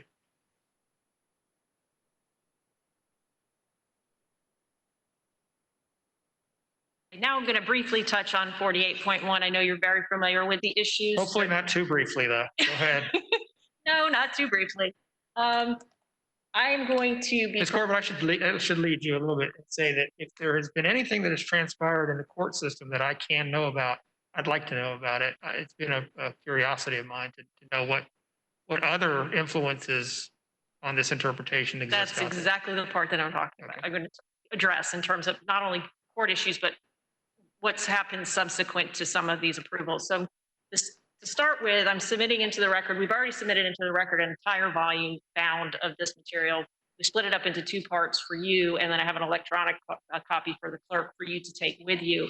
And these documents are the records from all of the prior cases that have come before the county in what I call the reimagining of policy 48.1 interpretation, and all the relevant documents that go along with them, including Jake Kramer's memo from August 29th, which you recently found in your most recent recommendation to be the most comprehensive analysis on this issue. So that will all be available for you to inform you on the interpretation of 48.1. And the reason why I wanted to talk about it and what I wanted to touch on is the Planning Commission staff report actually says that there was an appeal of 48.1 and that the Planning Commission adopted staff's interpretation or some language to that effect that makes it. Hold on one second. That is a critical piece that I also noticed. Give me just 1 minute.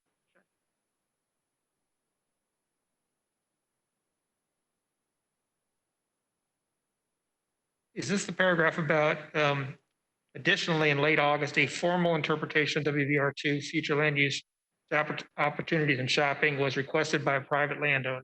Correct. A formal interpretation was returned within 30 days of the request.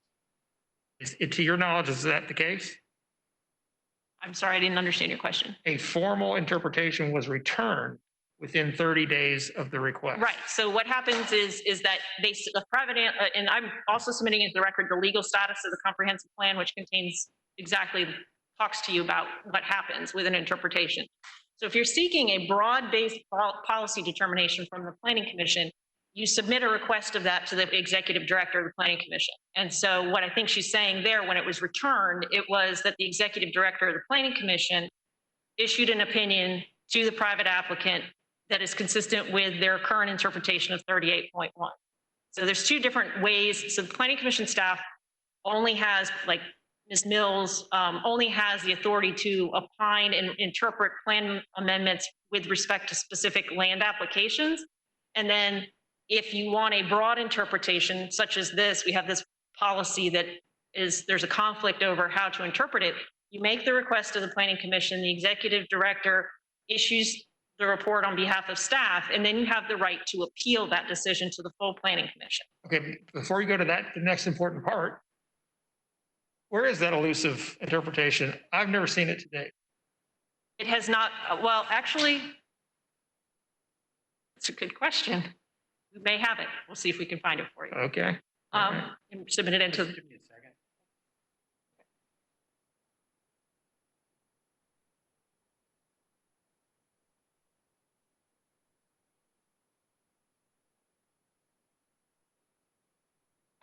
Sorry. Apparently, there's nothing in writing. They were informed by the executive director that their interpretation would be the same. So there was nothing in writing. And so. Give me just 1 minute. Sure.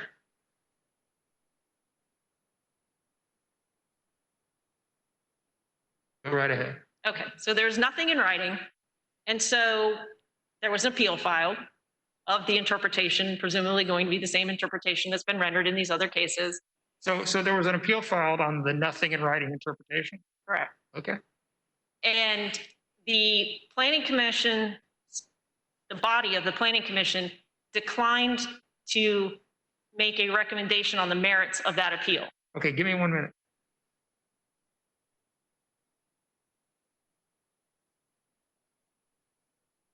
Is what you just said the same as what the planning commission has written? The planning commission dismissed the appeal.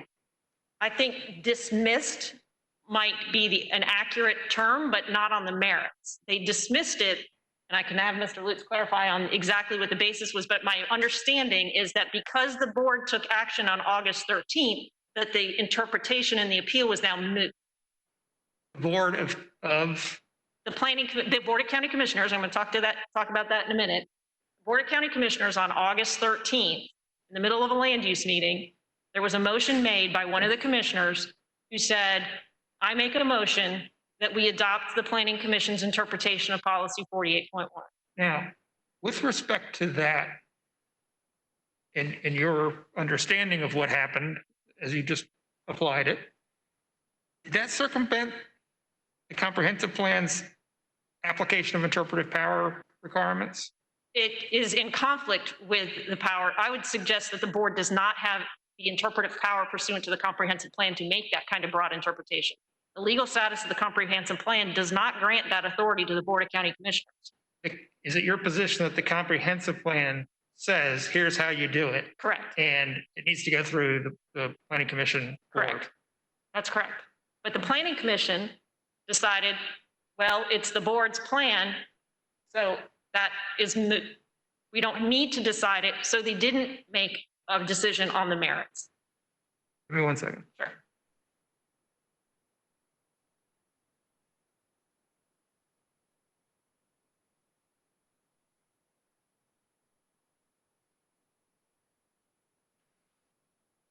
Okay. Okay.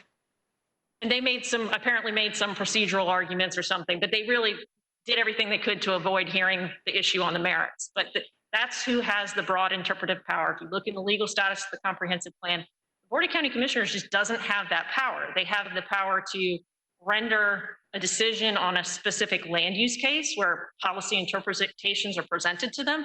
That happens all the time. And remind me, because, oh boy, a lot of things have happened since then, but Jake Kramer's memorandum, did it cover that issue, or was it before the full play out of that issue? His memorandum that he prepared was in preparation for the appeal. So that's the material he planned to present. That was what he was going to present, and the board took action. No, the board took action on August 13th. So the board's action happened before you filed the appeal. I apologize. Just want to make sure we get it's confusing.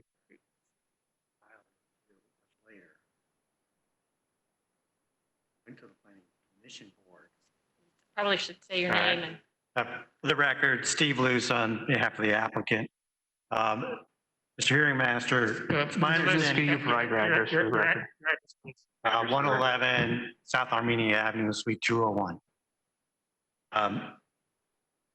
After the board's decision, we talked about, well, it's not really a decision, where they they stopped in the middle of the Davis ZHM case and made a separate motion and approved that they would support Melissa's or Anita's interpretation of 48.1. We just viewed that as, Is that okay. the unwritten interpretation? Sorry? Is that the unwritten interpretation? Yes, that's it. When we filed our appeal, the initial response back from the Planning Commission staff was that, we're sorry, this has already been decided by the Board of County Commissioners. So then we appealed the staff's decision to the Planning Commission Board, and Tracy Robin, the attorney representing the Planning Commission Board, said this was not filed timely. We don't believe we should be discussing the merits of this case. Some of the Planning Commission Board members were very hesitant, want to discuss the merits, since the Board of County Commissioners had already stated their position that they support Melissa's or Anita's interpretation, 48.1. So based on mostly procedural matters, the Planning Commission Board did not get into the merits of the issue at all. They essentially dismissed our appeal on procedural grounds and never got into the merits. Okay, thank you for that. So it's our position that the board's purported policy action at the August 13th meeting is not binding upon anyone. They don't have the authority to make that kind of interpretation. And again, they have the authority to make decisions on individual land use cases and the analysis of the policies that are before them. And so in this case, they'll have the benefit of the Planning Commission's staff report and then all of the expert evidence that's in the record from this hearing and from the prior hearings, and they'll be able to place a vote. But they do not have the interpretive powers that they purported to possess. And the full Planning Commission has not had a hearing on the merits on this issue. And so there's been no change in your ability, for example, as a land use hearing officer in this case, to review and analyze the comp plan language as it stands and to review both the Planning Commission's interpretation of 48.1 and then our interpretation of 48.1. Gotcha. And I think you asked, the first question you asked was? The court, what's going on in the courts? A lawsuit was filed. That's all there is. There's no determinations. That's correct, but the basis of... Name. Steve Lewis, on behalf of the applicant. The basis of the lawsuit is that, remember, there was 1,050 units that we asked for, and we call it the Berry Bay rezoning. We got specific approval for roughly 660 lots. The Planning Commission staff's position was that there were not enough jobs in downtown Waimama to support full approval of all 1,000 lots. And so therefore, we're sort of conceptually approving the next 330 lots subject to another test to determine an analysis at the time of preliminary plat, whether or not there are enough jobs in downtown Waimama at that point in time. So the lawsuit is saying that 48.1 was not properly interpreted, that we believe that the test about jobs is just a tracking mechanism only. We should receive full approval of about 1,000 units. If not for the jobs issue, we should have. Okay, so were there other lawsuits besides that one? That is the same lawsuit, but the same legal issue is being presented. It's not just the jobs issue. There is a count in the complaint that specifically talks about the county's authority. I have a separate legal memorandum that does not involve that complaint for you from one of my law partners who's a litigator on that issue, if that would be helpful for you to have me put that into the record. Well, I think any information at this point is kind of critical, so I'll take what we can get. Right. But just again, to make sure I'm on the same page. Well, let's start simple first. Berry Bay, where does it stand approval-wise? It's a partially approved. It's a partially approved PD. And the one to the north? The Davis PD, that's approved. Fully approved. Fully approved. The Davis PD and the Berry Bay PD took all of the available jobs. Okay, and still in the Waimama Village, but not in this area. There may have been another one. 579, that was approved originally back in 2010. That was approved back in 2010 and then just amended recently. I think Billy Malloy did an amendment to that recently to add a couple of units or something. So it's got a later date on it than 10, but so there's three PDs that are approved, and they all have, if you recall, that spreadsheet attached to them where they have folios assigned to them and a number of jobs. And so based on the Planning Commission's calculations, the jobs are assigned to those PDs, and their position is no other PDs can be approved until there are more jobs in Waimama. And there wasn't one that was denied that's out there? There was one in. I can, if you don't mind, there is one more case that is out there that went through the hearing process, and it's not been acted on by the board due to COVID cancellations. I believe that's scheduled to be heard. But there's one in process. Yeah, it's scheduled to be heard at the August 11th BOCC. So there is another one out there. But do you remember, was there one that was completely denied? There was one in 07 that I believe was denied for other reasons. No, I'm talking in the recently? 2018, 19 era. 17, 18, 19. No, I don't know. Okay.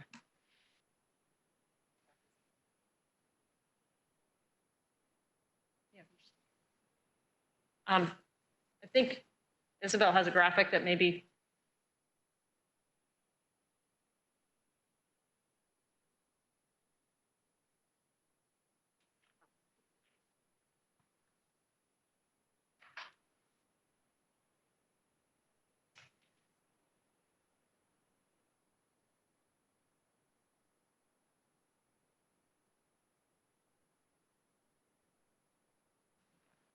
You see what you're thinking of, maybe? I'm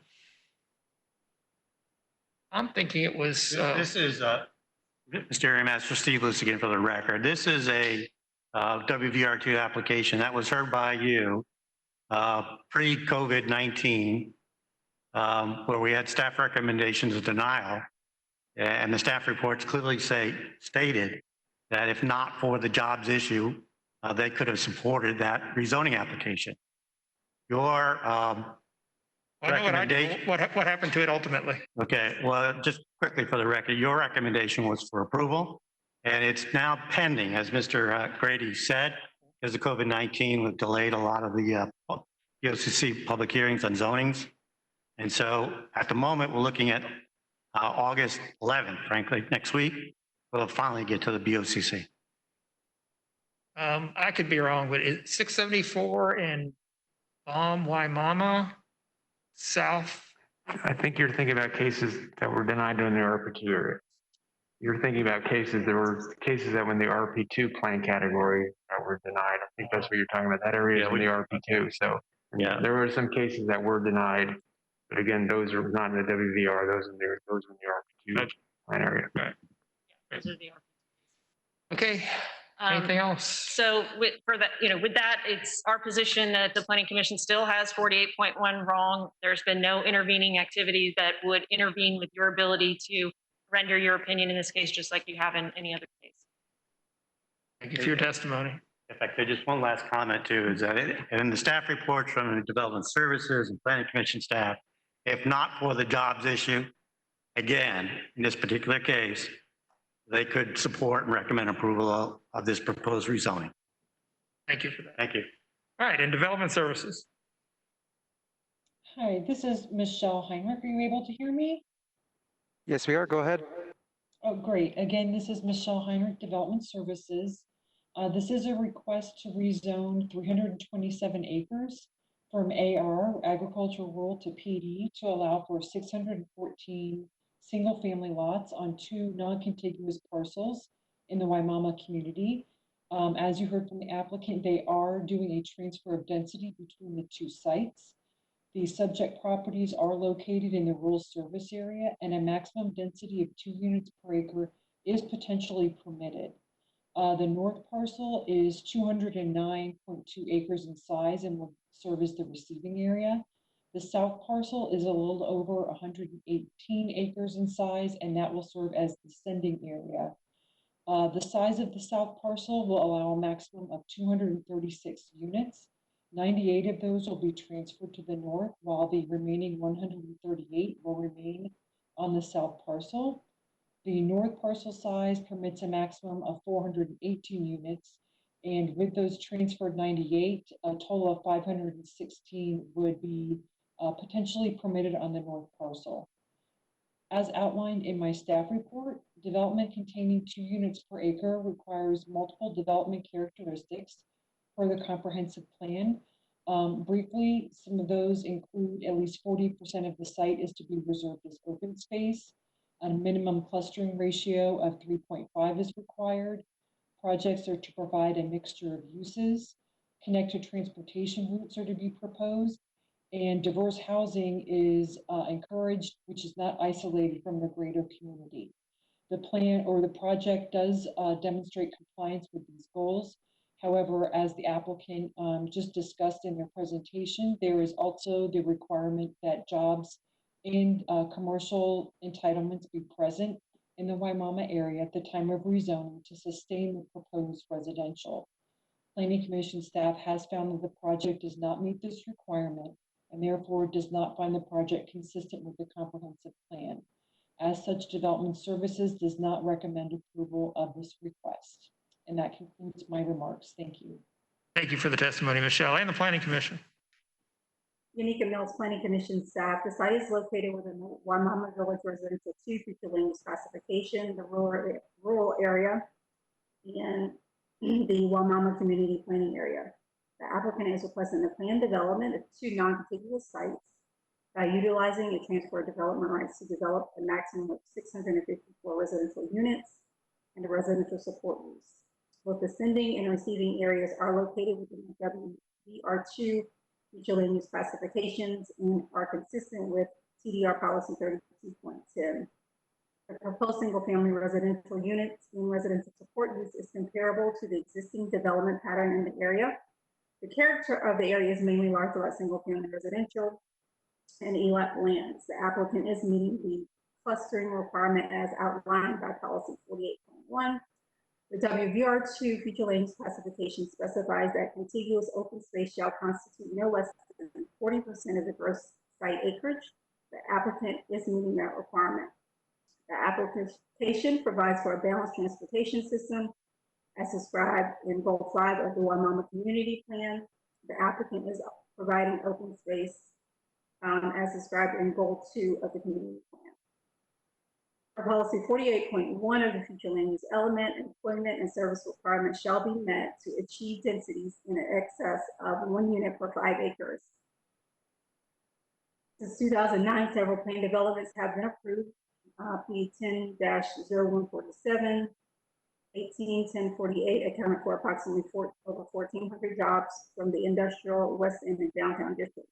The remaining 270 jobs located in the 3 districts accommodated a portion of the job required for PD 19-0102. Planning Commission staff continues to evaluate these requirements as interpreted during previous WVR2 rezoning applications. The employment and service requirement numbers are formulated using square footage of existing non-residential from within the entire community plan boundary. The initial interpretation of the employment and service requirements was made by the Planning Commission Executive Director within the staff report for PD 18-1048. And that same interpretation has been carried through to subsequent plan development requests within the WVR2 future land use category. This interpretation was further upheld by the Board of County Commissioners on August 13, 2019, who are the final arbiters of the comprehensive plan. Additionally, in late August, a formal interpretation of the WVR2 future land use classification jobs, opportunities, and shopping requirements was requested by a private landowner. An interpretation was returned within 30 days of the request. This matter was appealed to the Planning Commission for further clarification. Within the legal status section of the intergovernmental coordination element of the Hillsborough Comp Plan, it states that the Planning Commission shall decide to either uphold or not uphold the decision of the Executive Director by a simple majority vote. At the November Planning Commission meeting, November 2019 Planning Commission meeting, after consideration of the appeal on this matter, Planning Commission dismissed the appeal and upheld the decision of the Executive Director that job opportunities and shopping needs to be in place at the time of the rezoning. As part of this application, the applicant did provide an analysis to identify the non-residential entitlements located within the Waimama Community Plan boundary and the entitlements that have been consumed thus far by previous applications. Additionally, the applicant provided a synopsis of other employment opportunities within 7 to 11 mile radius of the proposed site. Currently, there are no available jobs within the Waimama area to accommodate this plan development request. In order to comply with employment requirements of the WVR2, a total of 557 jobs would be needed to accommodate the proposed 654 proposed dwelling units. Therefore, the request is inconsistent with the future Hillsborough Comprehensive Plan for unincorporated Hillsborough County. Overall, the proposed rezoning would allow for development that's compatible with the existing development pattern found in the surrounding area and meets the intent of Waimama community, portions of the Waimama Community Plan and the future land use element policies with regard to residential development. This application has addressed some of the WVR2 requirements such as open space. However, the application does not meet the full intent of the goals and strategies of the Waimama Village Residential 2 requirements due to the lack of employment and services available within the Waimama Village Community Plan limits. And based on those considerations, the Planning Commission staff finds the proposed plan development inconsistent with the future Hillsborough Plan. Thank you for that testimony. I do have a question for you, and I know this gets complicated quickly. So I'm going to try to guide you along to get you to the question. If you can refer in your staff report to the staff analysis of goals, objectives, and policies, always the bold section in the report, third paragraph down. And let me know when you're there. Paragraph that starts with additionally in late August. Okay. All right. I'm there. Additionally, in late August, what year was that? That was last year, 2019. 19. Okay. Additionally, in late August, a formal interpretation of WVR2 was requested by a private landowner. A formal interpretation was returned within 30 days of the request. I didn't see that attached. Do you have it?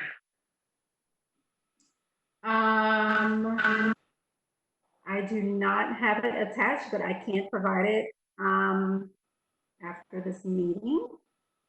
I don't think you can do that. This is an evidentiary hearing. I've asked this question before. I've never seen this document. I have just now taken testimony that says it doesn't exist in writing. Do you believe that it does exist in writing? I'll tell you this, what I do know is the Planning Commission had a meeting last November 2019. And again, this matter came before them at that meeting. And their decision was to go with what the Board of County Commissioners interpretation was. And that's what I'm considering as an interpretation here in my report. They went with what the Board of County Commissioners interpretation was. I'm sorry if that's not made. The sentence, a formal interpretation was returned within 30 days of the request. Mm-hmm. That was in late August of 2019. Mm-hmm. When was that board meeting? The Planning Commission board meeting took place in November of 2019. I apologize. My question was the Board of County Commissioners. That was August 13th that was of 2019. Correct.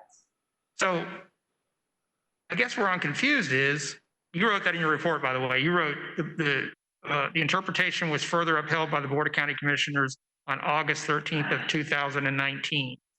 Then in late August, you write, a formal interpretation was requested by a private landowner. A formal interpretation was returned. Where is that formal interpretation? And again, I am going to state on the record that it may have been confusing as to what I wrote. What I meant by that is that the Board of County Commissioners made a decision in August. At the November Planning Commission meeting, they went with that interpretation. And that's what I'm considering as the formal interpretation that the Planning Commission made. But I've been able to I make thought it the comprehensive plan has a section entitled Application of Interpretive Powers that goes to the Planning Commission as being the arbiter of the interpretive power. Right, and they went with the Board of County Commissioners' final interpretation. Have a copy of that decision by the Planning Commission? I'm sure I can get a copy of the meeting minutes from that November Planning Commission meeting. All right. Ms. Mills, thank you for your testimony. Mhm. Okay, is there anybody that needs to speak in support of this request? I see none. Is there anybody that needs to speak in opposition to the request? I also see none. Anything else from staffs? No, sir. Nothing further from Development Services. Okay, Ms. Mills, nothing else? I don't have anything further.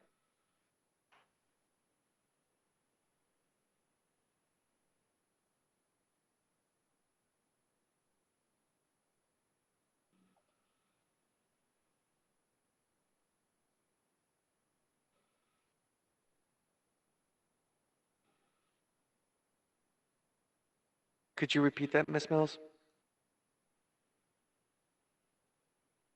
Sorry. I don't have anything further.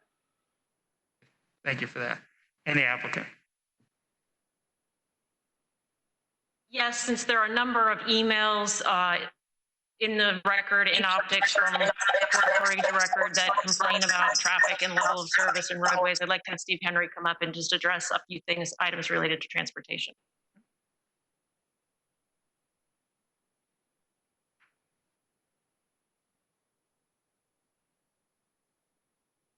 Steve Henry again. A couple things I'll put into the record.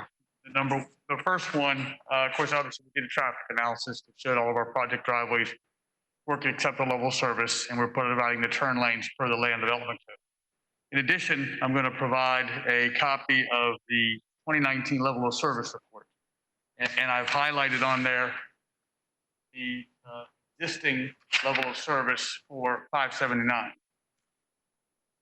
And I'll just read it, that today there is a total of 60 PM directional PM peak hour trips on 579. We've also done an analysis to look at what the impact is of future growth. We've looked at with Cypress Ridge development. So what was the level of service? I'm sorry, I thought that's where you were going in the level of service report. What? Today it's B. B? B. B as in boy. Thank you. Okay. Sorry. And then we've then looked at the future with our project, with Cypress Ridge, and with 579. And each one, with all those, it still operates at an acceptable level of service. And then also, as I had indicated earlier, we're going above and beyond and doing the improvements all the way from our project up to 674. And I'll enter these into the record. All right. Thank you, Mr. Henry.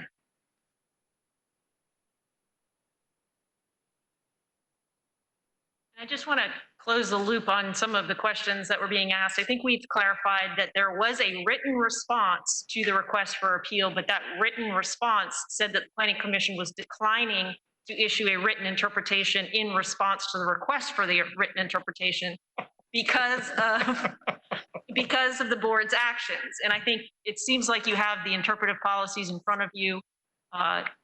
And I think that you can see. So do you think that the sentence in the Planning Commission report, a formal interpretation was returned within 30 days, is what you just said?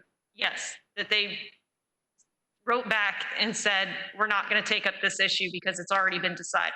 And it's your position that it wasn't because it didn't follow the interpretation of the application of interpretive power section of the comprehensive plan. Right. It's not discretionary language. If they get a request for a broad interpretation, executive director shall make a written determination, and that should be appealed to the Planning Commission, and they too shall take up the matter and consider it. But instead of taking up the matter, they've just stonewalled and not allowed us to get further clarity on the interpretation of the policy. So that's why I say there's been. Have you ever seen an analytical perspective from staff regarding this issue? Yes, A written analytical perspective. on this issue? Yes. No. I have seen them issue analytical on other plan policies where other people have utilized private applicants. Yeah, that wasn't what I meant. Okay. I Yeah. meant on this issue. Yeah, no, not on this issue. All that we have is what are in the staff reports and any testimony and evidence that have occurred in the hearings. And I don't really understand why the interpretive, the board, they just flatly are misunderstanding their own comp plan with respect to the interpretive powers. So I'm not sure why those procedures are not being followed, but they have not been. And I don't think anything that the Planning Commission's done or the Board of County Commissioners has done is binding on you or has any, should affect your decision in any way. Is it your legal opinion that they didn't have, that it's not discretionary, that section? Yes. It's not discretionary? That is my legal opinion, yes. It's not discretionary. It says they shall. And I am going to, furthermore, legal stuff, I am going to put this memorandum regarding the board's authority to take their action to the record as well. All right, is that it? Respectfully request your approval. What's that to say? All right, thank you for that. And with that, we'll close PD 191458. And really, again, thanks everybody on that one for cooperation. The next item then is agenda item D4, rezoning PD 20-0270. The applicant is the Heart of Tampa Development Incorporated. The request is rezoned from RSC4 to planned development. Israel Monsanto will provide staff recommendation after presentation by the applicant.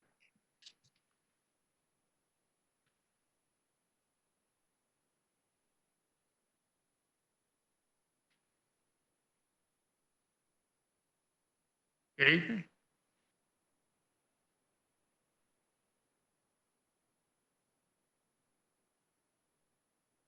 Pull that up for me, please. Ms. Hearing Officer Todd Pressman, 200 Second Avenue South in St. Pete, Florida for PD 20-0270. Development Services recommend support. Planning Commission finds consistent. Transportation Department, no opposition. And the county engineer has approved a waiver. We hosted a community meeting in the area with proposed plans and talks with neighbors. EPC has no opposition. This is located in the general Carrollwood area, a little closer. It's on Floyd Road, just off of Dale Mabry. Looking at an aerial, you can see the site in the center there. And again, it's a few hundred feet west of Dale Mabry. This is the proposed PD. You can see it is containing quite a lot of wetlands, which are being very well respected and we're working very closely with. That's Saltwater Creek that comes somewhat near the site. There's a further orientation for you. Residential zoning is on the north, south, and west. Proposed project is 2 parcels, 9.62 acres. We're seeking to go for RSC4 to a PD at the Res 4 category. A waiver for substandard road, which I've indicated to you is noted as approval by the county engineer, for 20 single-family twin villas, of which will have an HOA-controlled maintenance on the site. This is an example of a product by the same developer at another location. This is a good representation of what's proposed. And this is the PD site plan. You can see a majority of the property is left for wetlands and protection of the wetlands. And you can see as it's laid out in the twin villas, it is located in the southwest corner of the proposed project area. Points in support. We are below the FAR code allowances. What would be allowed 24 units, only 20 units are proposed. The only access is on Floyd Road. It's recognized as a good transition use between commercial to the single family. It is an infill site. Staff points to a similar existing positive scenario in the immediate area in terms of multifamily and single family. And we are providing an improved buffer far beyond code requirements. This is the other existing site that's pointed out in the staff report as similar circumstances. So on the east side would be a 10-foot buffer, type B with fencing. There's also a 15-foot access easement to remain. Specifically in the west boundary for the improved buffer would be a 6-foot PVC fence with 12-foot high cedar trees, 15 feet on center in the 10-foot buffer, which would be HOA maintained. So we're doing that to provide substantial buffering to be sure that there's good compatibility, which the staff has recognized, and allowed them to come to the compatibility approval or support. Planning Commission notes its reduced impact on the wetlands on the site. Wetlands will act as a natural buffer. It's consistent with the Carrollwood Northdale Community Plan, and rezoning is consistent, will facilitate growth within the USA. You can see the significant wetlands that are a part of the project. So PGM recommendation, the proposed duplexes would serve as a transition from detached single families from the commercial sites. Number of lots being requested will be limited to 20 with a low residential density. Proposed use is compatible, and staff recommends approval. Waiver for the substantial road, the county engineers reviewed it and found it approvable. We did ask Robert Pergolese, a professional traffic planner, to look at it, and he concurred with the same opinion.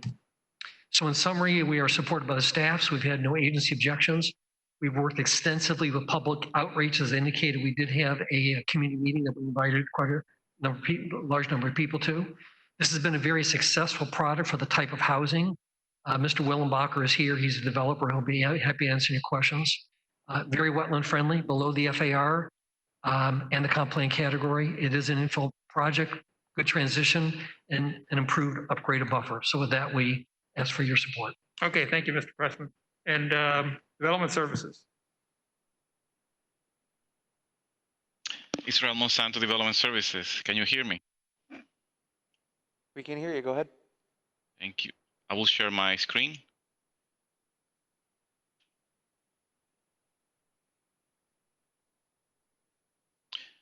As the applicant stated, the request is to rezone for RSC4 to plan development. The site is about 9.58 acres in size. It's located on the north side of Floyd Road, west of Northern Mabry Highway.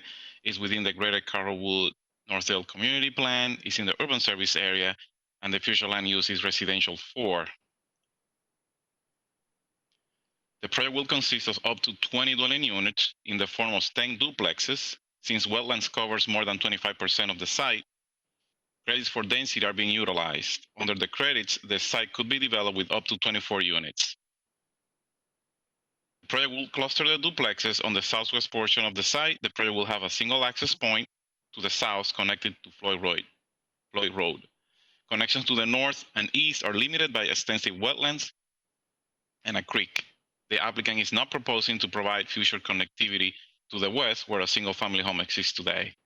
10-foot buffer IB screening is proposed along the PD western boundary adjacent to larger parcels to the west.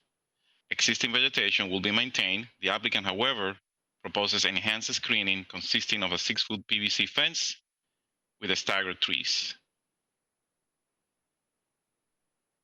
The proposed residential use will result in a district comparable to surrounding residential zoning districts. The buffer and screen will be sufficient and would also exceed code requirements today. With the buffer areas and rear setback, the proposed project will provide increased setbacks along larger single-family lots to the west. The duplex project would fit as a transitional residential use between single-family detached homes to the west and commercial uses to the east along Northern Mabry Highway.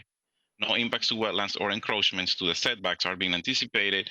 No objections were received from other reviewing agencies, and staff recommends approval with conditions. And I'm available if you have any questions. Thank you for the testimony, Mr. Monsanto. And the Planning Commission, please. Utica Mills Planning Commission staff, the site is located within the residential 4 future land use classification, the urban service area, and the Carrollwood Northdale Community Planning area. The applicant requests the rezoning from residential single-family conditional 4 to planned development to allow 20 attached single-family residences. The use is allowable and consistent with the residential 4 future land use classification. The site is located in the urban service area as per policy 1.2 of the future land use element. These sites are to be developed at a minimum of 75% of the allowable density. The site does not meet the minimum density threshold. However, the site meets the exception to minimum density policy for development that would adversely impact environmental lands, which is consistent with policy 1.3 of the future land use element. The subject site contains a large amount of wetlands. Of the 9.5 acres, only 4.71 acres are upland. As such, the parcel has to be calculated based on the environmentally sensitive land credit, consistent with policy 13.3 of the future land use element. The proposed density will have a reduced impact on the wetlands, and the wetlands will also act as a buffer to the proposed residences to the north, which will further ensure compatibility, which is consistent with objective 17 of the future land use element. This application is consistent with and furthers the intent of the Greater Carrollwood-Northdale Community Plan, which encourages new development and redevelopment to use compatible design techniques to ensure the appearance, mass, and scale development to be integrated with existing development pattern.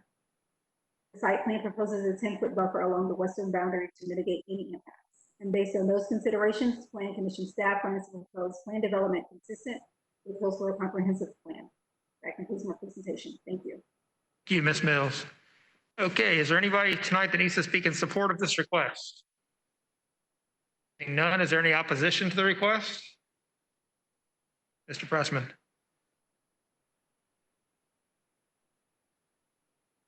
Another comment, I really would just like to say thank you to the staff for having all this together.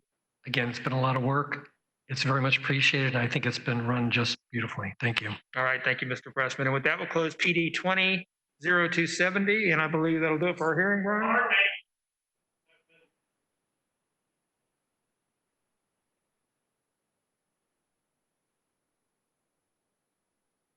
Okay, we've got a little procedural glitch here. Sir, I don't think you've closed the hearing. Well, come on forward for a second. you did.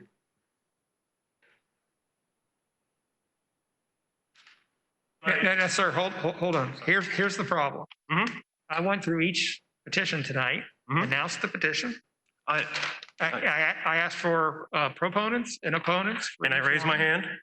And did not see you do anything to come up. Can we check tapes? Do you have tapes on this? I'm not trying to be funny. Plus, we pre-registered. It's not as if this is a surprise. Which petition was this, by the way? My wife sent it in. I don't know if it's a petition, but she sent everything in advance going back to June 18th. Is it for this case? For this one, for the Floyd Road. For Floyd Road? Okay. I would just All right, open it up. Mr. Pressman? Okay, step back for one moment, sir. Did you understand what was going on there? No. Okay, this gentleman needed to speak in regards to this petition. Okay. I closed it. Are you and the applicant okay with me reopening it? This gentleman? No, the gentleman's with me. He's the developer. Are you okay with me reopening the petition? Yes, if there's a resident here, he needs to be able to speak. Yes. Okay, thank you for that. All right. So, for the clerk's purpose, we're going to reopen petition 20-0270.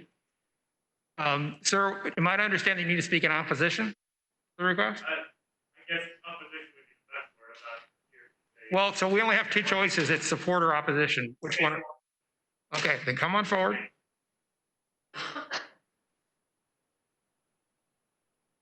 Again, I apologize for that. That's all right. Go ahead. We live on Floyd Road, kind of across the way. What is that address? Sir, 3904. Sorry, sir. Could you give your name and address? For the Sorry, Marlo Miller, M-A-R-L-O-W. Last name Miller, M-I-L-L-E-R. 3904 Floyd Road. Okay? Yep. Thank you. Now, my wife had sent a letter in advance on June 18th, I guess for pre-approval to speak along with some images. If you have that, I do not know, but she wanted me to reference that she's an attorney and she's busy with something else tonight and asked me to come down. She's going to be much better at this as she does it every day, so I apologize. Okay. But the bottom line here and what we have an opposition to is not necessarily the concept. I mean, at some point, something's going to go in there. So it's not so much that, but it's the continuity of the neighborhood.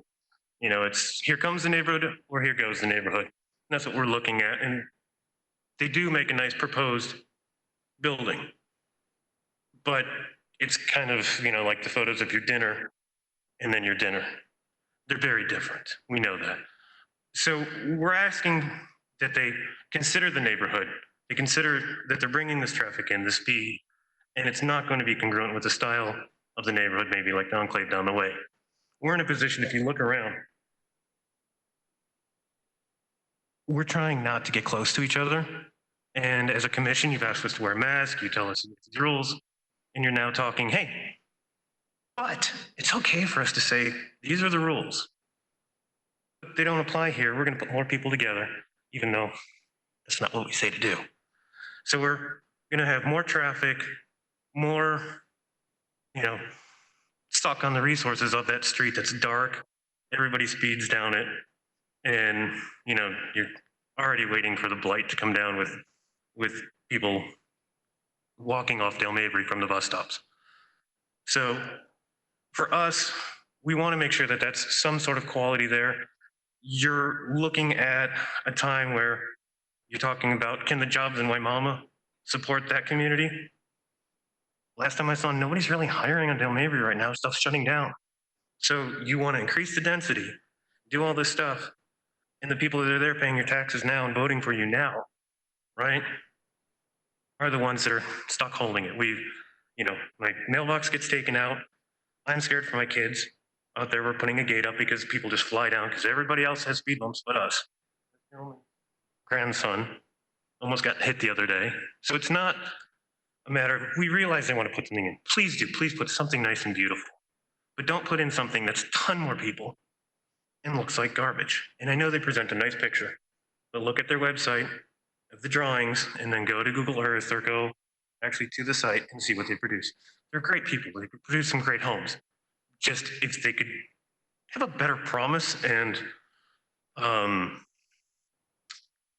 something that makes us feel a little warm and fuzzy as opposed to we rubber stamped everything, but you're not going to go check. You're not going to hold them to it. It's not your neighborhood. It's ours. So we're just asking you to to look at it, to maybe ask them to make some caveats in it and say, look, can you please give us a better understanding of what your community is going to be? Because the community that's there wants to know. Okay, thank you for your testimony, sir. And if you would step over this way, sign in the sign-in sheet right over here.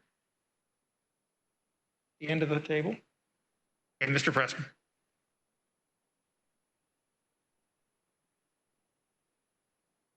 Would you like me to respond? It's your opportunity to respond. Thank you. Mr. Scarlett, we met before the whole COVID thing. I would estimate there were 50 to 60 residents. And we had Hung Mai there, the engineer. We answered a ton of questions. We were there about 2.5, 3 hours. So this is a tremendous success to have this one nice gentleman. I heard his concerns, and I always have great respect when it comes down to the hearings. Transportation report says, and I'm reading from it, this rezoning will result in a number of trips potentially generated by the development. It would result in a reduction in the number of trips potentially generated of the subject parcel by 205 daily trips, 18 a.m. peak, 26 p.m. So it's going to be a tremendous reduction of trips to what could be at the site. The transportation report also indicates that the level of service of Floyd Road is fine, no difficulties. The only thing I would differ with great respect to the young man is the pictures that I showed you. Those are not pictures. Those are not renderings. Those are finished products of Mr. Willenbacher's work of the same type of development. It's been very successful. The Twin Villas, that's what is required to be here. And the HOA element is an important element of the success of the sites because they really target to older folks. They don't have to take care of any of the maintenance. HOA takes care of it all. So it's a built-in, very nice product.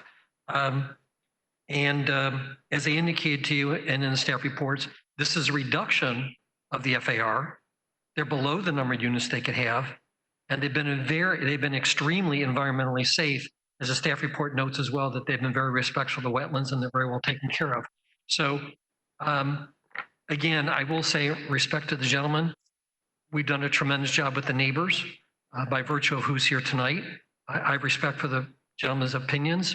Some of them we don't agree with, and appreciate your consideration. Thank you. Okay, thank you for that. With that, we'll close rezoning 20-0270, and that'll do it for the evening. Thanks everybody for your cooperation.